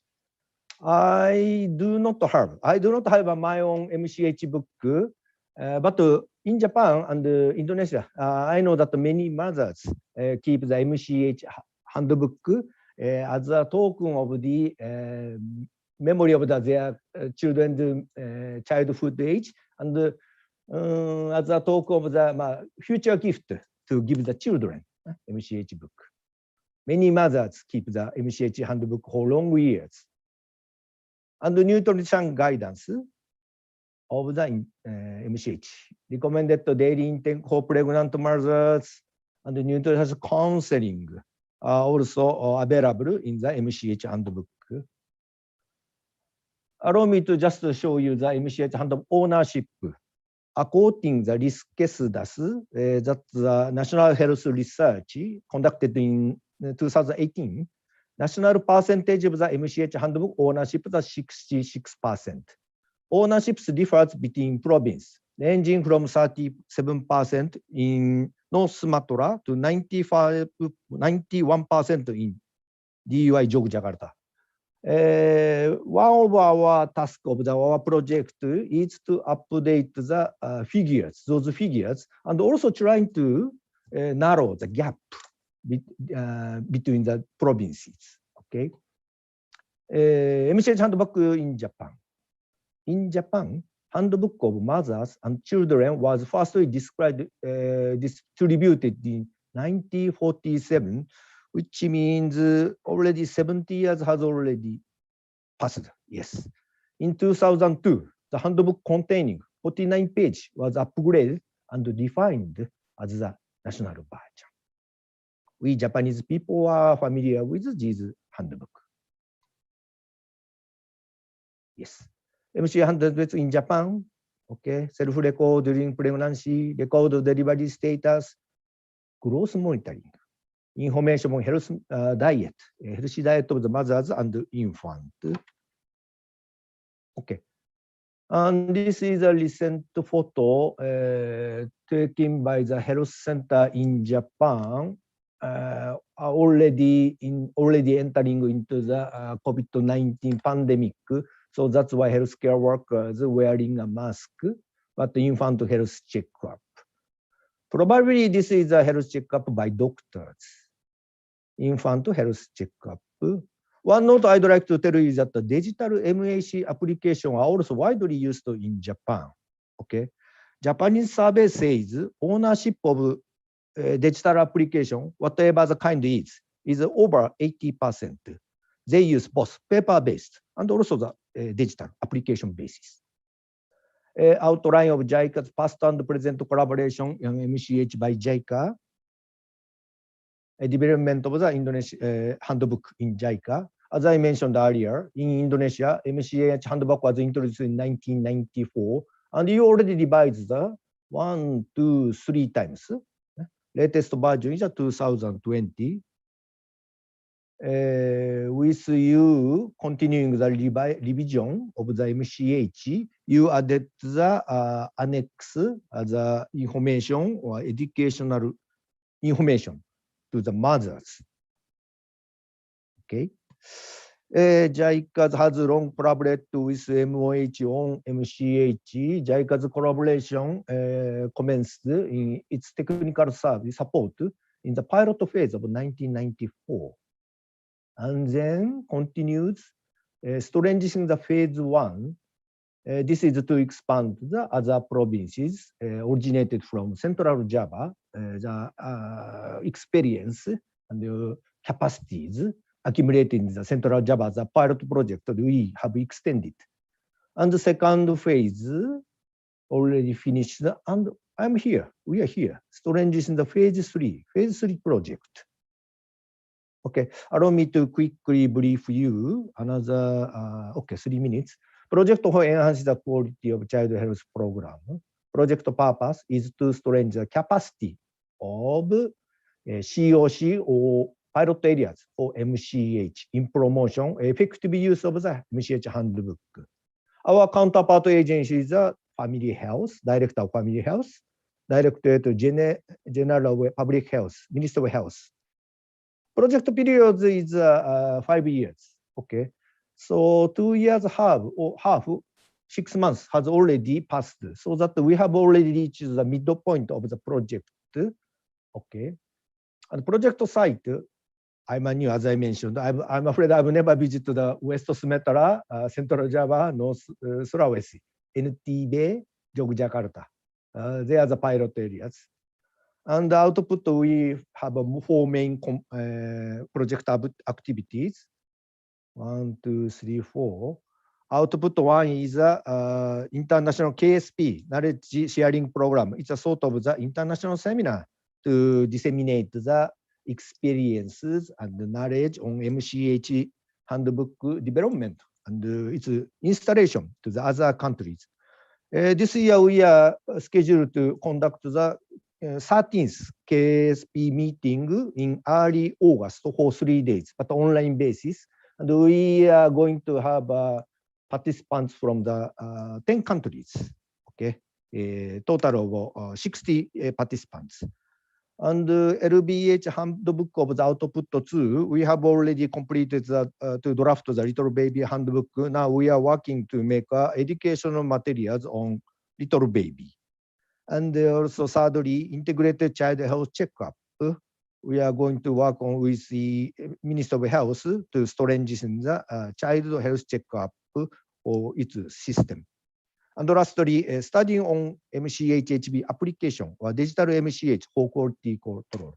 We are not making a special application, but we are not studying to help MOH to create the policy guidelines to standardize the application of the digital MCH. Oh, I should be quick.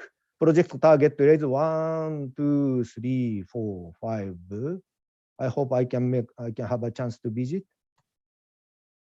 It's a 1, 2, 3, 4 project, 4 components of the project. Okay, allow me to just brief you the recent activities by JICA project. Development of little baby handbook. The little baby handbook is to be used for small babies from the time of the baby was born until 2 years old. And then mostly, unless they have continental abnormalities, they are going to, mothers are going to switch to the regular MCH-HB. Okay. And as I mentioned, for component 4, we conducted research on the digital MCH, and we found that about 74% of pregnant women use digital application on MCH in Indonesia. Okay. And also April 24, we organize the integrated child health checkup webinar.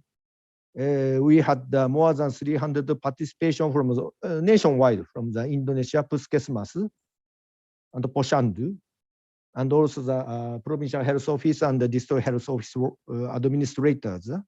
In the webinar, we had the 2 Japanese guest speakers. They shared how to conduct child health checkup with preventing COVID-19 infection. Okay, this is one of the recent activities that I can share.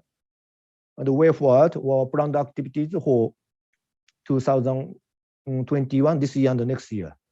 We are going to continue conduct baseline survey, develop guidelines, and then based on the guidelines, we are going to provide the trainings. Then move to the conduct of pilot actions. Then we are going to do evaluations. Okay. Positive impact given by the MC and this for nutritious status. This is the last 3 slides. Okay. By the way, this signal, this symbol mark describes the nurturing care framework, which was advocated by WHO in 2018. I know that the BKKBN specialists are more familiar with this framework, nurturing care framework. Okay, WHO recommendation on nutrition interventions. WHO recommend early initiation of breastfeeding in 1 hour after birth, and exclusive breastfeeding for 6 months after birth. Timely and appropriate introduction of nutritionally sufficient and safe complementary food to 6 months older children. No problem to continue the complementary food to breastfeeding up to 2 years or older. Okay, that's the point we need to educate mothers to increase their awareness for the importance of the breastfeeding and complementary feeding. Nutrition interventions providing vitamin A. Yes, this is being done in Indonesia. Vitamin A, deworming, micronutrient powder, etc. I'm not sure, so we need to focus on the actual situation of the supplemental, the provision of the supplement. Growth monitoring, yes, good place system is in place in Indonesia. Accurate malnutrition care. Iodized salt should be used at home. There's no concern. You already have.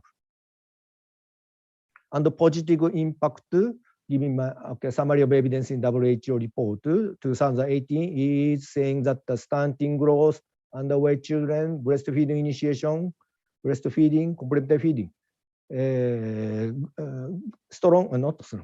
good evidence-based MCH has been effective to help introduce these interventions. Effectiveness was already documented by WHO. This is the last slide. Key to reduce stunting rate, as was already presented by Dr. Komazawa. This one key reduce stunt early nutrition deficits are linked to impairments to intellectual performance, work capacity, reproductive outcomes, and overall health during adolescent and adulthood. After child reaches 2 years old, it is very difficult to reverse stunting, and breast milk is a key source to nutrient. Improve, optimize breastfeeding practice, early initiation, and exclusive breastfeeding for 6 months. Continue the breastfeeding in the second year will significantly contribute to intake key nutrients. Timely complementary feeding improves the quality of children. Of all these recommendations, we know that we can say that the MCH handbook will help support to integrate and promote those recommended actions to reduce stunting rates. Thank you very much for your attention. Terima kasih.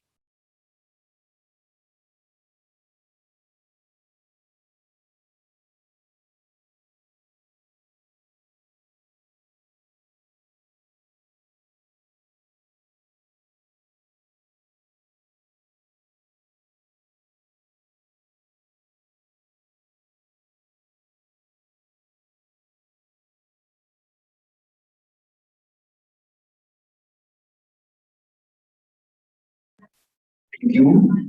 And for those virtual participants of this program, at the end of this program, you could click the file of e-certificate. Please type your name on this and you will receive your e-certificate. And then now, Excellencies, distinguished guests, ladies and gentlemen, for the last speaker for this morning event, with all due respect, we would like to request the honor His Excellency Mr. Tri Purnajaya. His Excellency is the Deputy Chief Mission of the Indonesian Ambassador to Japan, with concurrent accreditation to the Federated States of Micronesia. It is our great pleasure to meet you, His Excellency, Mr. Tri Purnajaya. In this occasion, His Excellency will share to all of us regarding diplomacy of cooperation between the government of the Republic of Indonesia and the government of Japan. There must be a lot of information on the possibilities of collaboration between BKKBN and Japan, especially in the fields of family development, population, family planning, and stunting issues. And now, we would like to invite His Excellency, Mr. Tri Purnajaya, the Deputy Chief Mission of the Indonesian Ambassador to Japan. His Excellency, Mr. Tri Purnajaya, the time is yours, around 15 to 20 minutes. Thank you.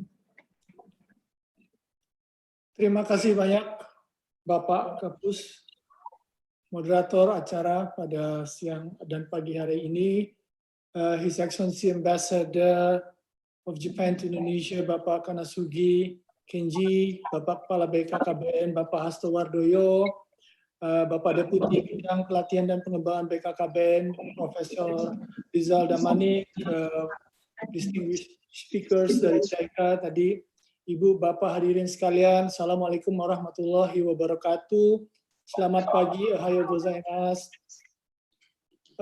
Pertama-tama saya atas nama KBRI Indonesia di Jepang mengucapkan banyak terima kasih atas undangan ini.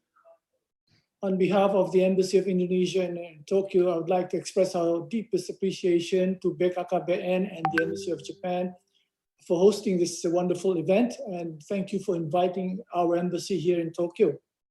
I believe we have heard a number of excellent and impressive speakers. Tadi paparan-paparan dari Bapak sekalian yang cukup komprehensif dan cukup dalam, sehingga saya mungkin tidak terlalu panjang lebar lagi, tapi saya ingin juga sedikit menyampaikan sedikit tentang perkembangan kerjasama Indonesia-Jepang dikaitkan dengan tema kita hari ini, which is redefining population dynamic of elderly by improving nutrition status to prevent stunting at early stages. Next slide. Terima kasih. Jadi, first of all, I'd like to congratulate BKKBN and the Japanese Embassy in Jakarta for holding this event. I think it's not only timely, but it's also very useful. I myself, an Indonesian living in Japan, I should say it's a very good decision to have this sort of event between the Indonesia side and Japanese. As we all know, Japanese people have the highest life expectancy in the world, one of the lowest obesity rate in the world, and so forth. Jadi sangat tepat sekali kerjasama Indonesia dan Jepang ini. Kita mengetahui bagaimana cara hidup orang Jepang, salah satu terbaik di dunia secara kualitas. Terus terang saja, sebagai orang Indonesia yang saat ini tinggal di sini di Jepang sudah 2 tahun, mungkin juga bisa saya share di sini bahwa selama 2 tahun ini, bahkan anak-anak saya sudah lebih lama lagi, 3 tahun di sini tinggal di Jepang. From my personal experience and based on my children's experience living in Japan, they have lived here for more than 5 years. I think Japan has the right to share it's also important for Indonesia to learn from Japan's experience and best practices.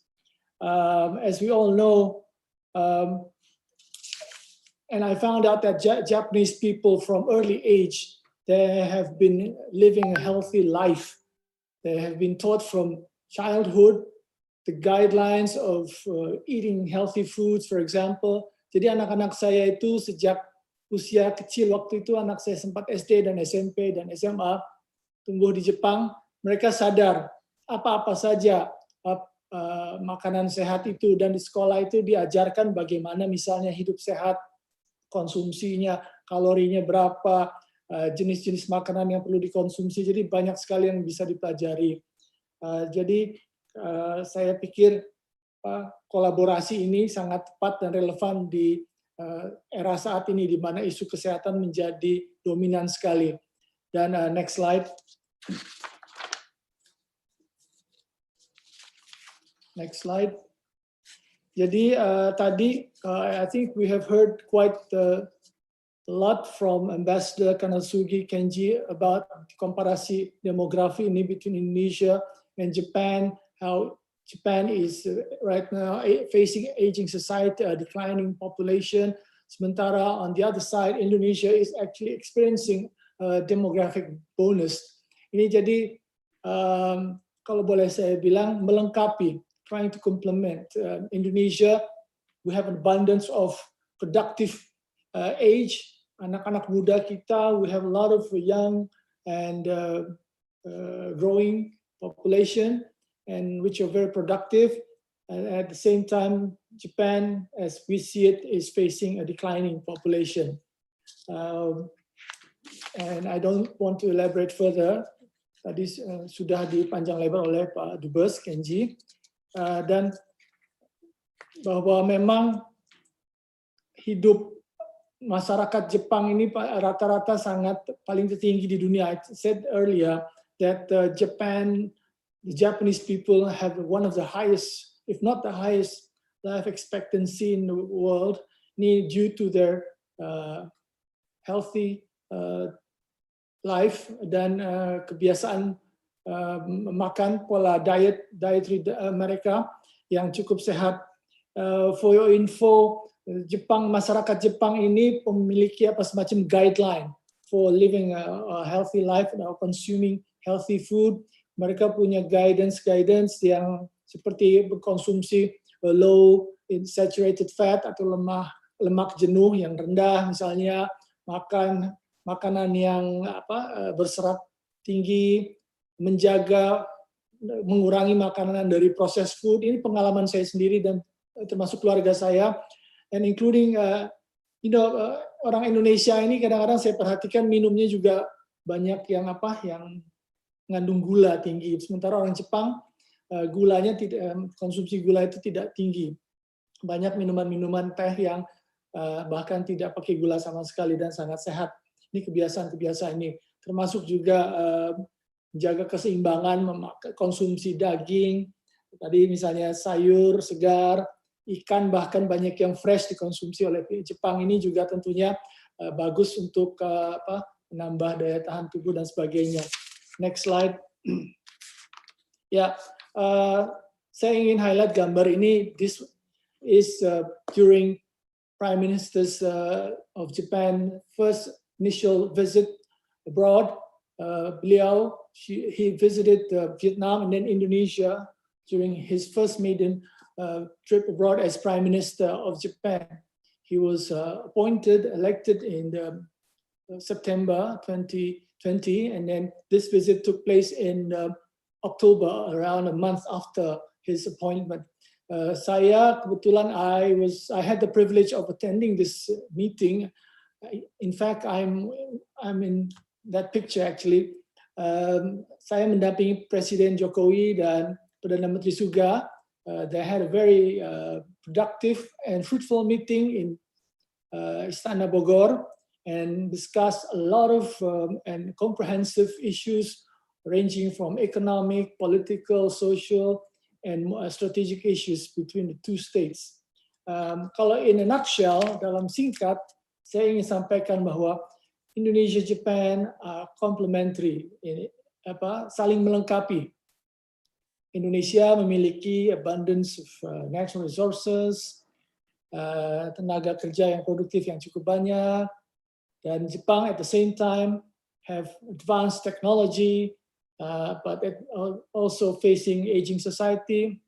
Dan Jepang adalah ekonomi terbesar di dunia, nomor 3 di dunia. So we have some strengths and weaknesses each other. I also would like to share with you that Indonesia-Japan relations have been growing steadily and improving strategically as well. The recent visits have cemented the relations between the two sides quite immensely. Jadi, the cooperation partnership covers a wide range of areas and field, economic, social, cultural, and so forth. By the way, Indonesia-Japan diplomatic relations have reached 62 years. Jadi hubungan diplomatik Indonesia-Jepang ini sudah 62 tahun lebih dan mencakup berbagai wilayah kerjasama, kemitraan, dan saling melengkapi. Oleh karena itu, diskusi hari ini saya rasa sangat baik sekali dikaitkan dengan pengalaman masing-masing dan bagaimana Jepang, kontribusi Jepang selama ini melalui JICA dan ODA mereka. Indonesia selama ini menjadi resipient ODA terbesar Jepang, dan Jepang adalah, sebagai informasi saja, is the biggest source of foreign investments bagi Indonesia selama, kalau kita hitung 20-30 tahun, bahkan 40 tahun belakang, secara total investasi Jepang adalah terbesar. Dan I'm very happy to note that the relationships continue to grow. Just last month, in fact, a couple of months ago, pada bulan Maret lalu, our ministers, the Minister of Foreign Affairs, Minister of Defense, Minister of Industry, visited Japan and met with their counterparts and the government officials as well as the Prime Minister of Japan. Jadi hubungan diplomatik, people to people, economic relations, strategic relations have been enhanced even during the pandemic. Next slide. Ini I'd like to highlight a couple of achievements which I believe Indonesia, Japan have done in a few years in relations to our topic today, how we address the issue of, for example, the dynamic of population dynamics and also the stunting issue. Jadi, in the field of workers, for example, in 2019, June 2019, Indonesia, Japan signed what is called the Memorandum of Cooperation in the field of specified skilled workers and MOC for technical intern training program. Jadi intinya bagaimana how we can send more Indonesian skilled workers to Japan dan maupun tenaga kerja dalam konteks pemagang. Ini merupakan suatu keberhasilan, artinya kemitraan, tapi at the same time a challenge. Bagaimana tantangan kita, how we can meet those MOC, how we can deliver. Over the past 2 years, mungkin Bapak Ibu tahu, we know that Indonesia is the 4th largest population in the world, but even in the region we are number 1. We're by far the largest population in the region, Southeast Asian region. We account to almost 40% of the whole population in ASEAN. However, we should note that there are not as many as we would expect Indonesian workers, for example, to work in Japan. There are still much more, for example, Vietnamese workers working in Japan, and even the Philippines working in Japan than Indonesia by far. So I think there is a big a challenge, at the same time an opportunity for Indonesians to work in Japan with close collaboration, of course. Jadi saya ingin lebih banyak lagi melihat tenaga kerja Indonesia baik dalam konteks tadi SSW Specified Skill Workers yang sudah ditandatangani oleh kedua belah pihak, dan lebih banyak lagi pemagang tentunya yang mudah-mudahan can contribute to the, more Indonesian workers working abroad. Dan tentunya ini juga akan menambah kerjasama yang mutually beneficial. Tadi artinya Indonesia memiliki jumlah tenaga kerja yang banyak, Jepang kekurangan karena tadi aging society dan sebagainya. Dan salah satu I'd like to highlight is in the MOC in the field of health.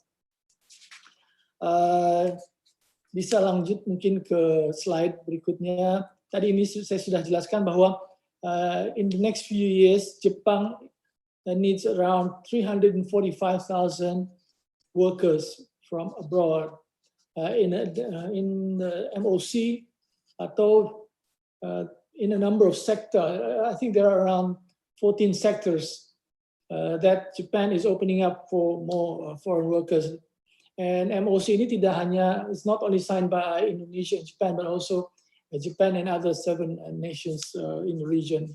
So there are a lot of opportunities for more Indonesian workers to be sent to Indonesia. Hopefully we will see more.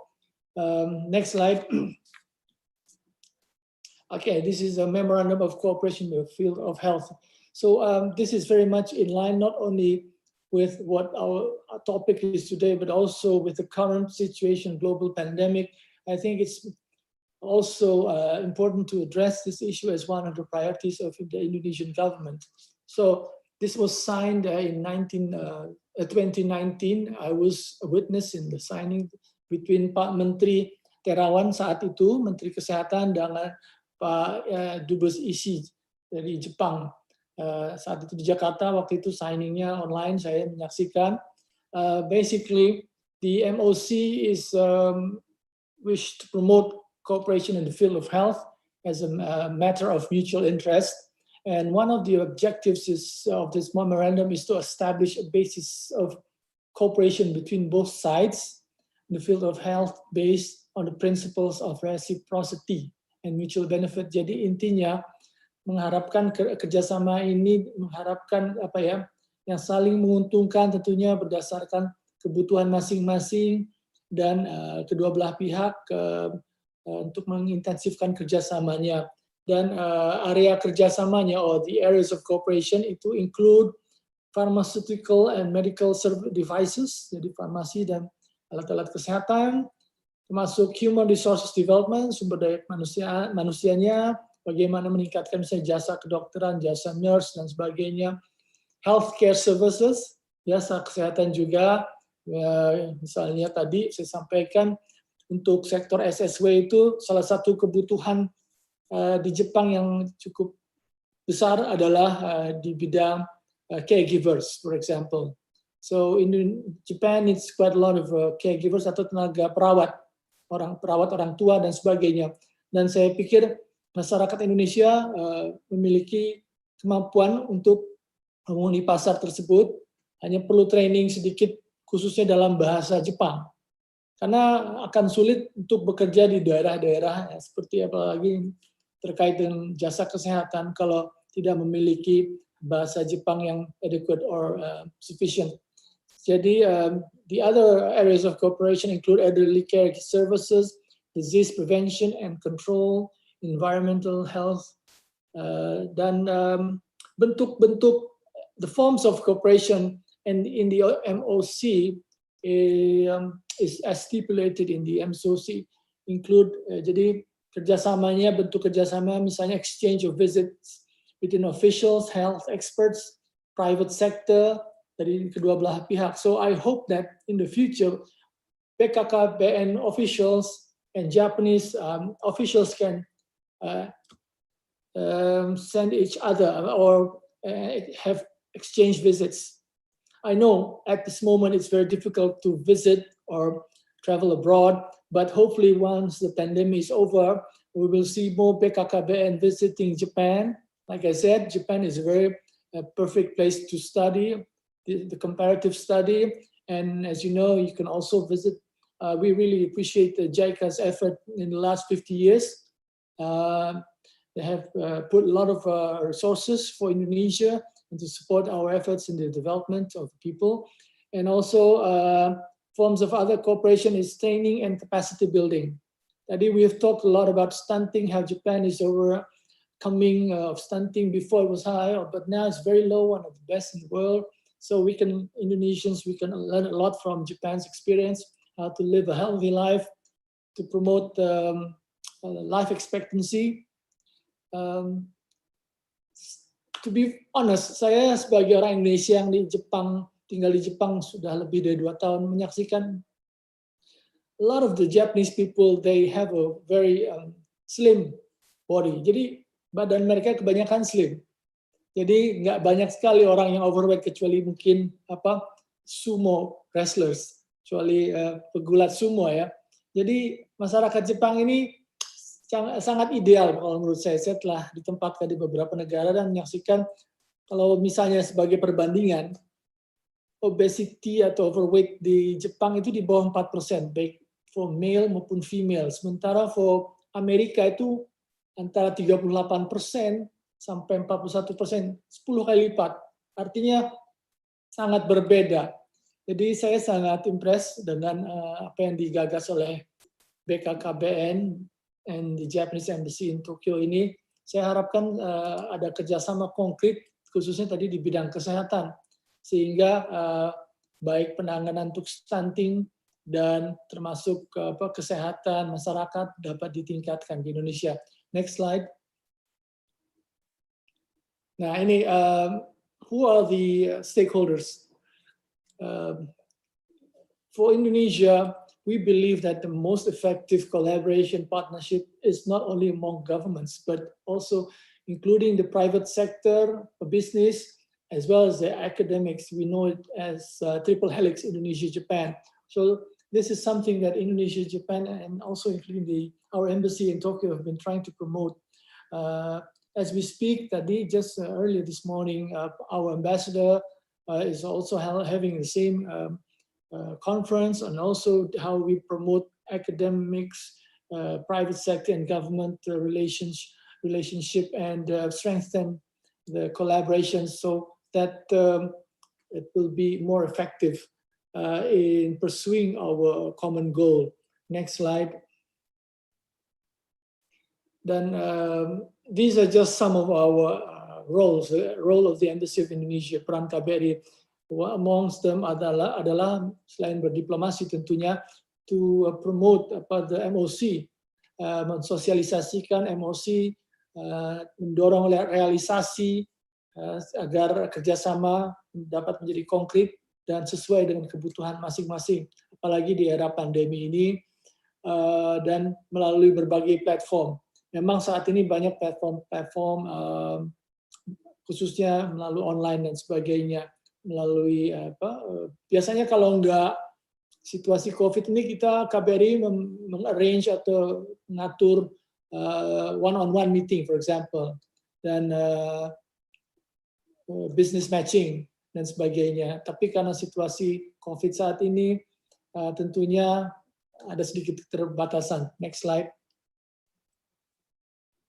Ya ini tadi, ini salah satu contoh. This is just some of the examples. Untuk in field of skilled workers, we have launched a number of events. Just recently, we organized the first Japan-Indonesia virtual conference on creative economy. For Indonesia, creative economy covers maybe 16 subsectors, including in the filming, for example, in the web design, in the culinary, as well as in the digital startup, for example. And as we all know, this year, the United Nations, Badan PBB, have appointed the 2021 as the International Year for Creative Economy for Sustainable Development. Jadi tahun 2021 ini telah ditetapkan oleh PBB sebagai tahun ekonomi kreatif untuk pembangunan berkesinambungan. Jadi we hope ini sebagai contoh saja. This is just one of the examples of Indonesia-Japan collaborations. In Japan, in this regard, Creek and River menandatangani dan MC how we can promote more exchanges in the field of creative economy, how we promote, how we can enhance our human resources development, and perhaps come up with some kind of joint production. And hopefully then in the future there will be more creative talents in Indonesia working in Japan. Next slide. Creative sector itu bisa mengcover seluruh sektor sebenarnya. For example, misalnya di Jepang ini saat ini trying to achieve 5.0 society, artinya bagaimana kualitas hidup masyarakat Jepang melalui teknologi akan jadi lebih baik lagi, pendekatan teknologi. Jadi teknologi itu bukan hanya di ekonomi tapi di berbagai sektor termasuk sektor kesehatan dan sebagainya. Rumah sakit Jepang cukup canggih dan kita bisa banyak belajar. Jadi and in the field of health, for example, recently in March of this year, ITB menandatangani kerjasama dengan Osaka University, basically to promote more exchanges and to have some kind of joint research in the field of vaccine, especially in this pandemic COVID-19 era. So hopefully the realization of this collaboration can be completed in the near future. Next slide.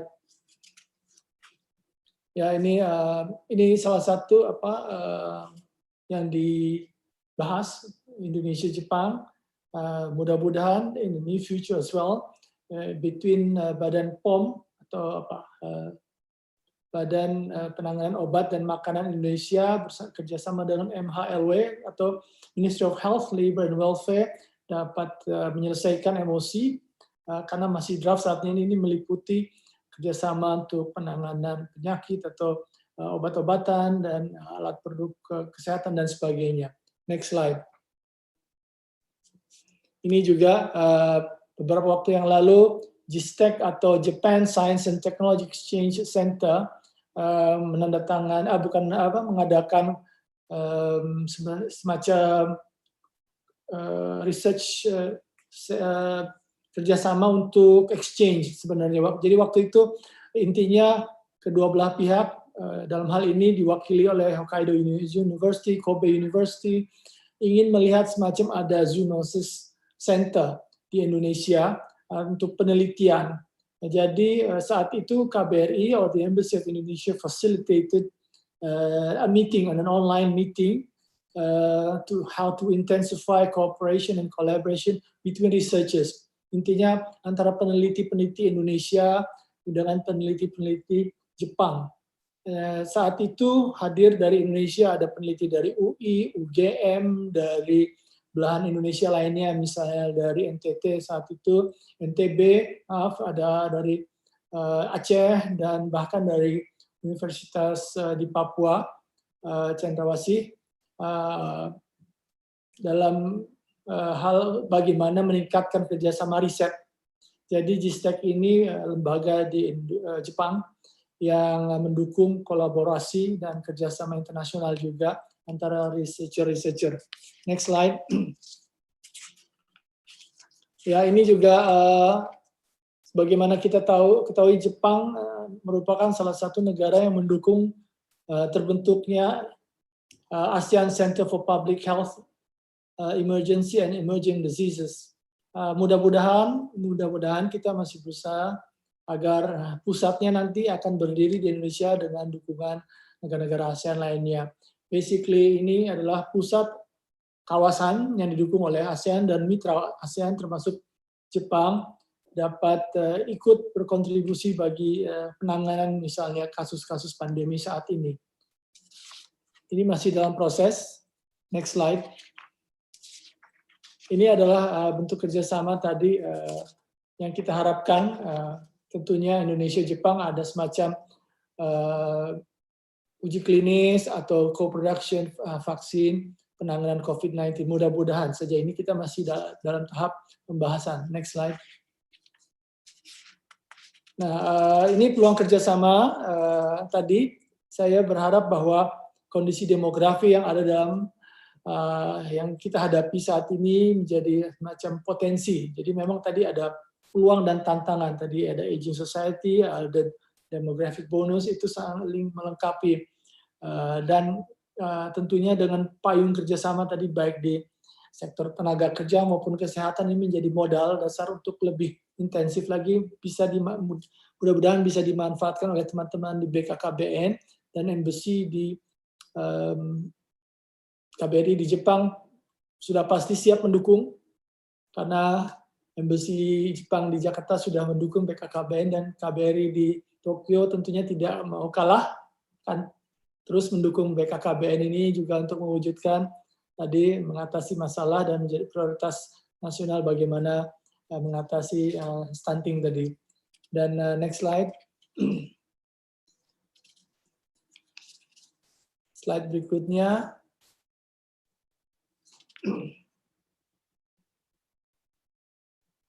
Slide berikutnya mungkin ada. Ya mungkin itu terakhir. Terima kasih banyak atas perhatiannya. Saya mengucapkan terima kasih juga kepada pihak-pihak sehingga acara ini dapat terlaksana. Mudah-mudahan ini apa yang saya sampaikan. Mohon maaf juga kalau memang ada hal-hal yang kurang.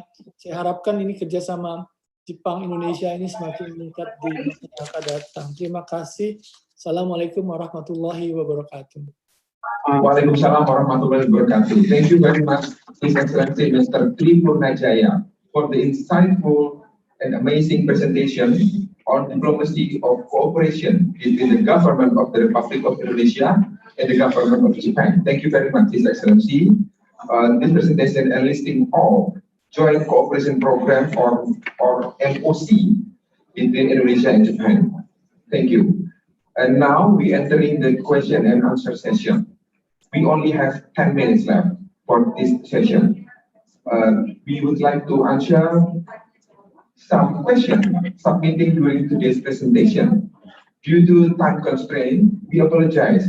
There will be only one session consists of 6 questions only. Please do not forget to mention your name and to whom your questions are addressed to. Yes, for His Excellency Mr. Ambassador, Professor Rizal Damani, and also Dr. Komasawa, you can use the microphone in front of you and stay in your seat to respond those questions. And also for Dr. Pasubiko and His Excellency Tri Purnajaya also. Yes, let's start with the first question. Actually, there are 6 questions. 4 questions addressed to Mr. Ambassador. 1 question for Dr. Komasawa. 1 question for Dr. Patriko. The first question for His Excellency Mr. Ambassador from Dr. Indra Supakti, the Director for the Center for Research on Population in BKKBN. Does Japan also have programs that encourage who have retired to go back into the labor force? This is the first question, or perhaps to the Dr. Komasawa. Next, to the second question from Dr. Elsa from BKKBN headquarters.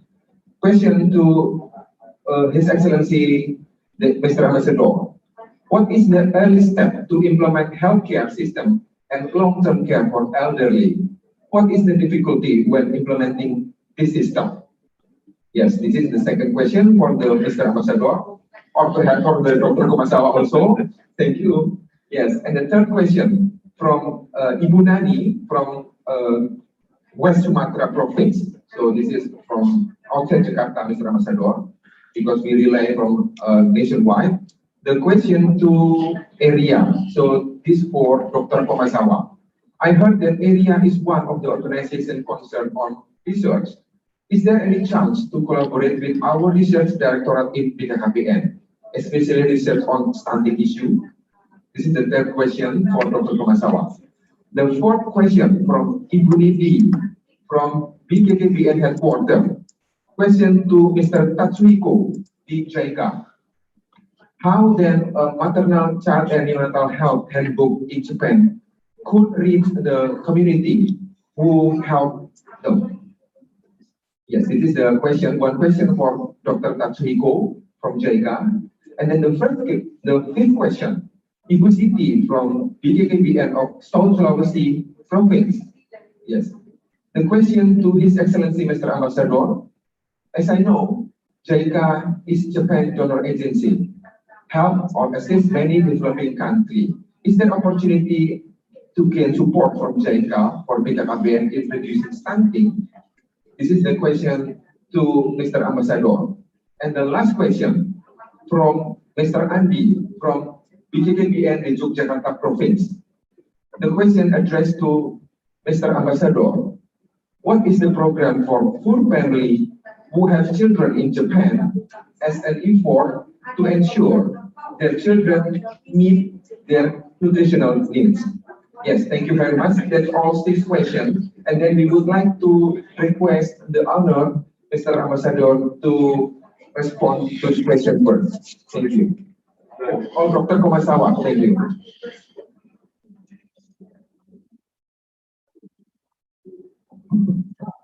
Okay, thank you very much for many questions. And I'm a bit sorry. I think saya tidak bisa menjawab bahasa Indonesia. Bahasa Inggris ya. First question. Yes, I'm not sure it can be said as it can be said as its program or not. But I think we have some systems to encourage to work longer. And for example, about our pension system, we used to pay pension to the people who are retired from the age of 60. But now our country encourages the people to work longer. And for example, if you start to receive the pension from the age of 70, you can get more pension than compared with the people who retired at the age of 60. So we have some systems to encourage people to work longer. And for example, other program is in any municipality, they have some centers to register all the people who wants to do some volunteer work at for example, to support other people, to support household chores at the older people who are very difficult to do the household chores, and then they can get some allowances. So we have some such systems. So I'm not sure it can be said as the programs, but we have some systems to encourage the older people to work more.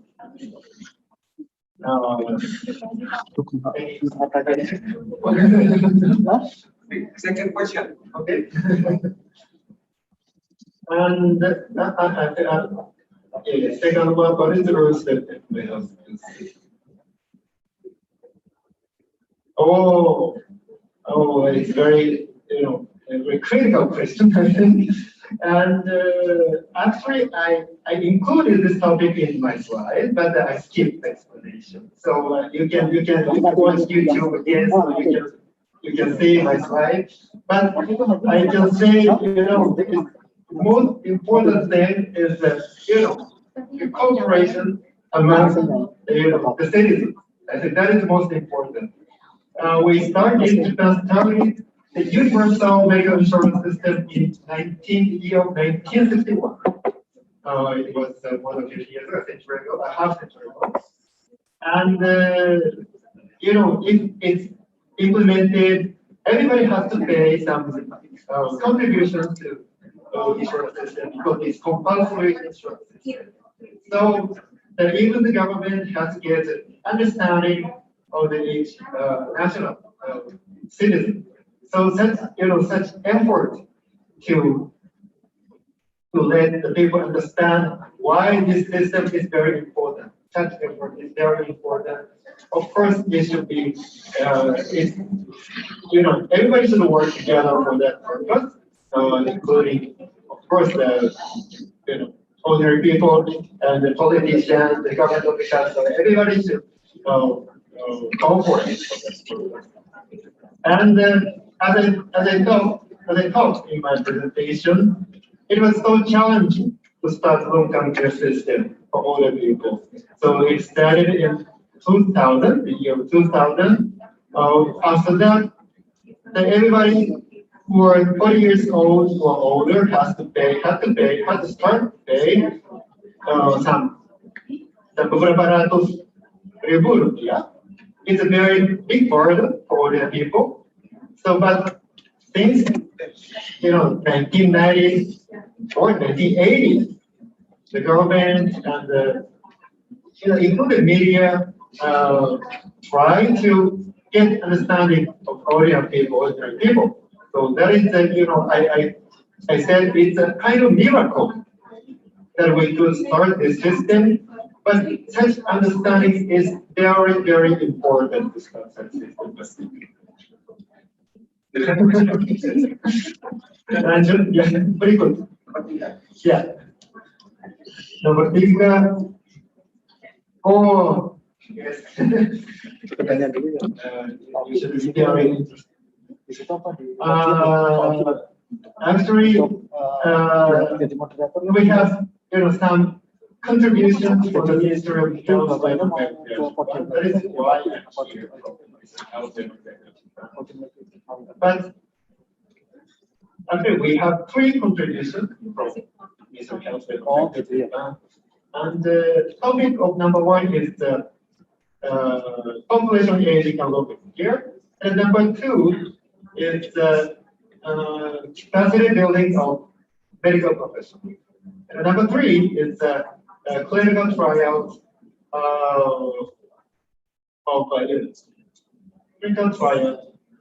international clinical trial to promoting international clinical trials. So we have 3 contributions from in terms of the health sector, health and long-term care, healthcare. So I regret to say we don't have the budget which focuses on stunting actually. But as I told today, stunting is related somehow with population aging. So if you can justify that your project, that's something like your project is related to population aging issues or other issues, capacity building of medical professional or something like that. You have very good. Yes, number 4. Anyway. Yes, Dr. Patsriko from JICA, you have one question. How the maternal, neonatal, and child health handbook in Japan could reach your community? Thank you. Please answer the question. Thank you very much for Master of Ceremony. Tsuka, come back again. Okay, thank you very much for Ibu Nikkei. Maybe your question is very valid for the optimal use of the MCH handbook at the community. That is very important. And in my understanding, MCH handbook has been widely recognized as a practical tool, not only by the healthcare workers, but also the communities, community people, and pregnant mothers and family members. And as I mentioned, I am a newcomer to Indonesia, so I've never been, at the moment, I have never visited the community or community at the NTB or West Sumatra of my project target areas. But okay, and in my understanding, yes, in the past project, JICA has already developed the local MCH, interpreted the local version of the MCH handbook that's available.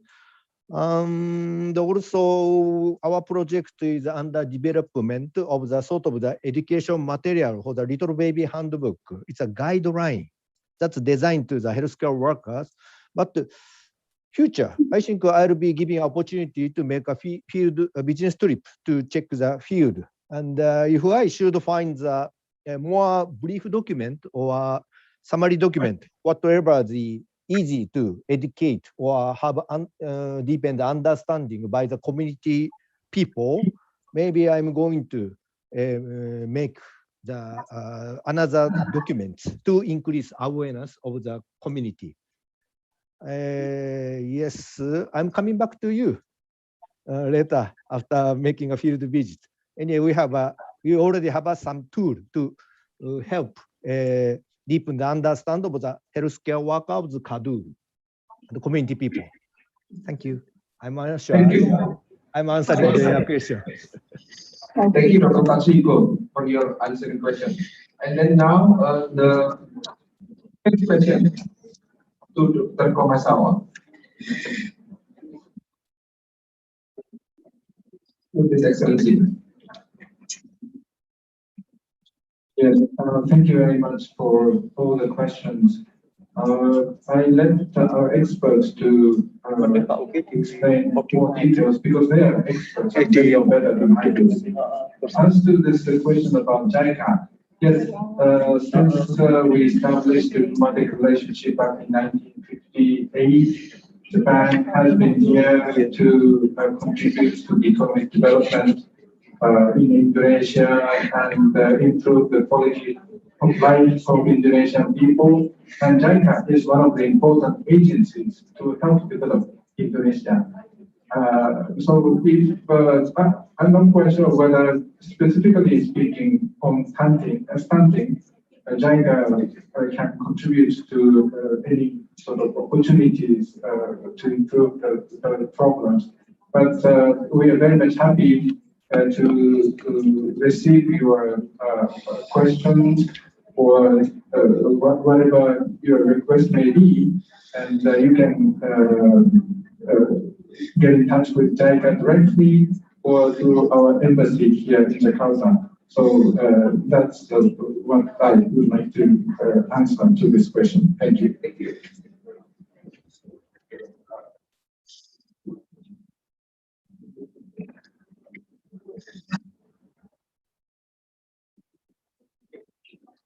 Thank you very much for the last question. Yes, I'm from the I'm a government official here, and this topic, our ministry is in charge of this topic. But I've never worked on this topic, so I'm not sure I'm the right person to reply to this question, but I tried. So yes, even in Japan we have many more countries. And the most important system to support poor family is a public assistance. And your income is very low in Japanese standard, and you will go to the city hall, and you will get a certificate of public assistance, and you can be supported by that system. So monthly payment of public assistance is about Indonesian rupiah mungkin kira-kira 10 juta per bulan. Yes. 9 juta per bulan. For members, like that. So that is a very important system. Yes, for me, yes. Monthly, yes.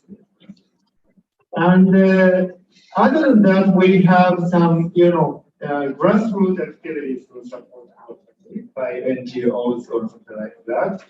So you can find some centers which are established by NGOs and which provide good food for the children of poor families. So that, we think it's very important to work together among the stakeholders komunitas juga, stakeholders semua to work together.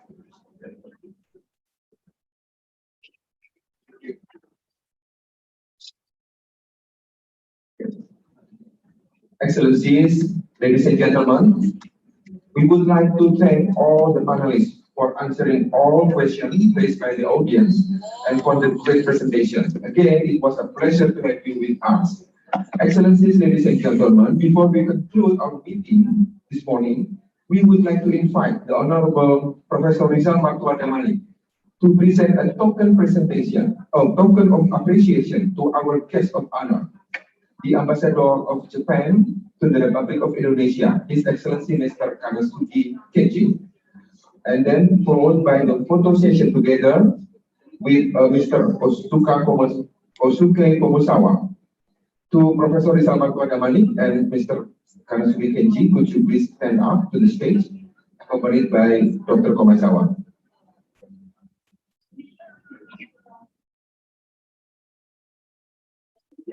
For the committee for photo session, please.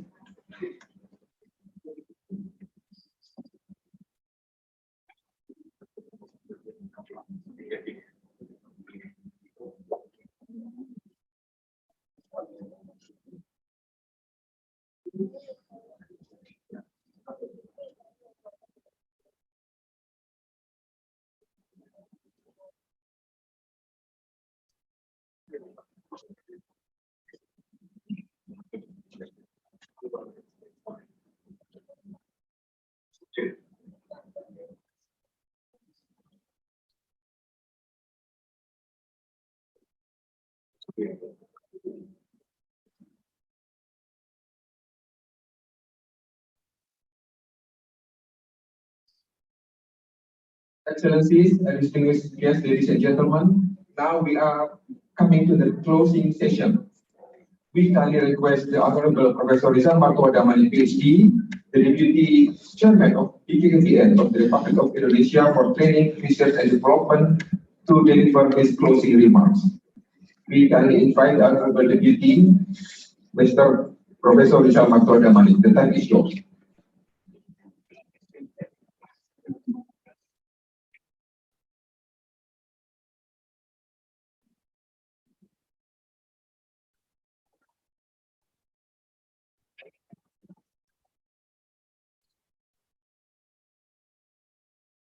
Thank you, Mr. Uki. His Excellencies, Dr. Hasto Wardoyo, Chairman of National Population and Family Planning Board of the Republic of Indonesia, His Excellency, Mr. Heri Ahmadi, Indonesian Ambassador to Japan with concurrent delegation to the Federated States of Micronesia, His Excellency, Mr. Tri Purnajaya, the DCM Indonesia in Tokyo, His Excellency, Mr. Kanasuki Keiji, Ambassador of Japan to the Republic of Indonesia, Honorable Osuke Komazawa, PhD, area expert, Honorable Dr. Tatsuhiko Sukakoshi, JICA Chief Advisor, Honorable Media Official High Leaders of National Population and Family Planning Board of the Republic of Indonesia, distinguished guests, colleagues, and friends, ladies and gentlemen. Assalamualaikum warahmatullahi wabarakatuh. It is my great pleasure and honor to this fruitful discussion on this important event. On behalf of the National Population and Family Planning Board of the Republic of Indonesia, I would like to extend my appreciation to His Excellency Mr. Kanasuki Keiji, Ambassador of Japan to the Republic of Indonesia, the DCN Indonesia in Tokyo, and with the concurrent accreditation to the Federated States of the Micronesia, His Excellency Mr. Osuke Komazawa, expert from the Economic Research Institute for Asian and Asia, and His Excellency Tatsuhiko Sukaboshi, expert from Japan International Cooperation Agency, or JICA, for providing a valuable experience and knowledge, especially on the topic of redefining population dynamic of elderly by improving nutrition status to prevent stunting at the early ages. I thank also our other respected guests and participants for their presence and valuable contribution to this event. I also would like to thank all officials involved, in particular to Center for International Training and Collaboration of BKKBN and the organizing committee for their good job in implementing the second Ambassador Talk event with more than about 400 participants. I hope there will be a follow-up from meeting in the form of cooperation and program implementation. Finally, allow me to close my remarks by wishing all of you every success, good health, and future prosperity. And with some of these notes, on behalf of BKKBN, I declare the Ambassador Talk, even with theme redefining population dynamic of elderly by improving nutrition status or to prevent stunting at early ages, now is officially closed. Thank you very much. Assalamualaikum warahmatullahi wabarakatuh.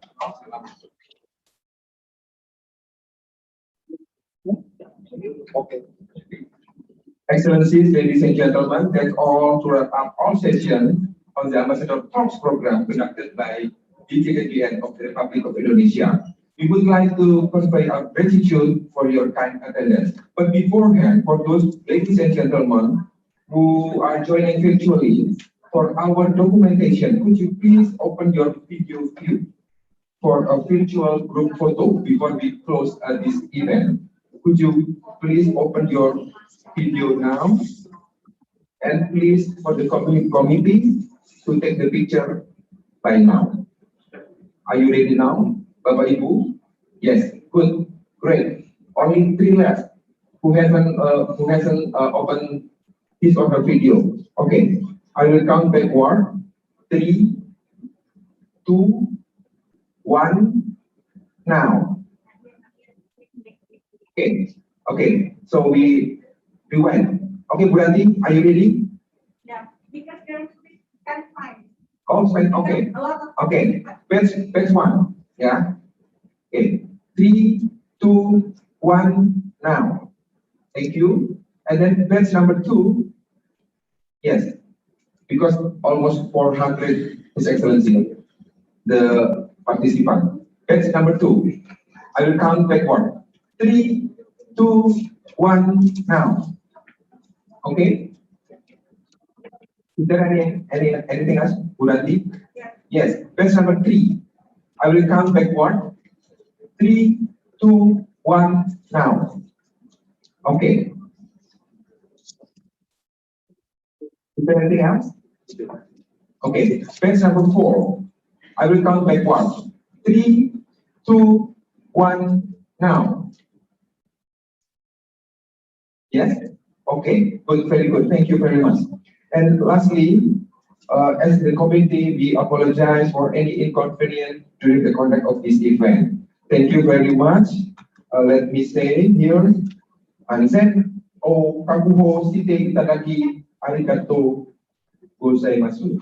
Stay safe and thank you. Good afternoon. Wassalamualaikum warahmatullahi wabarakatuh.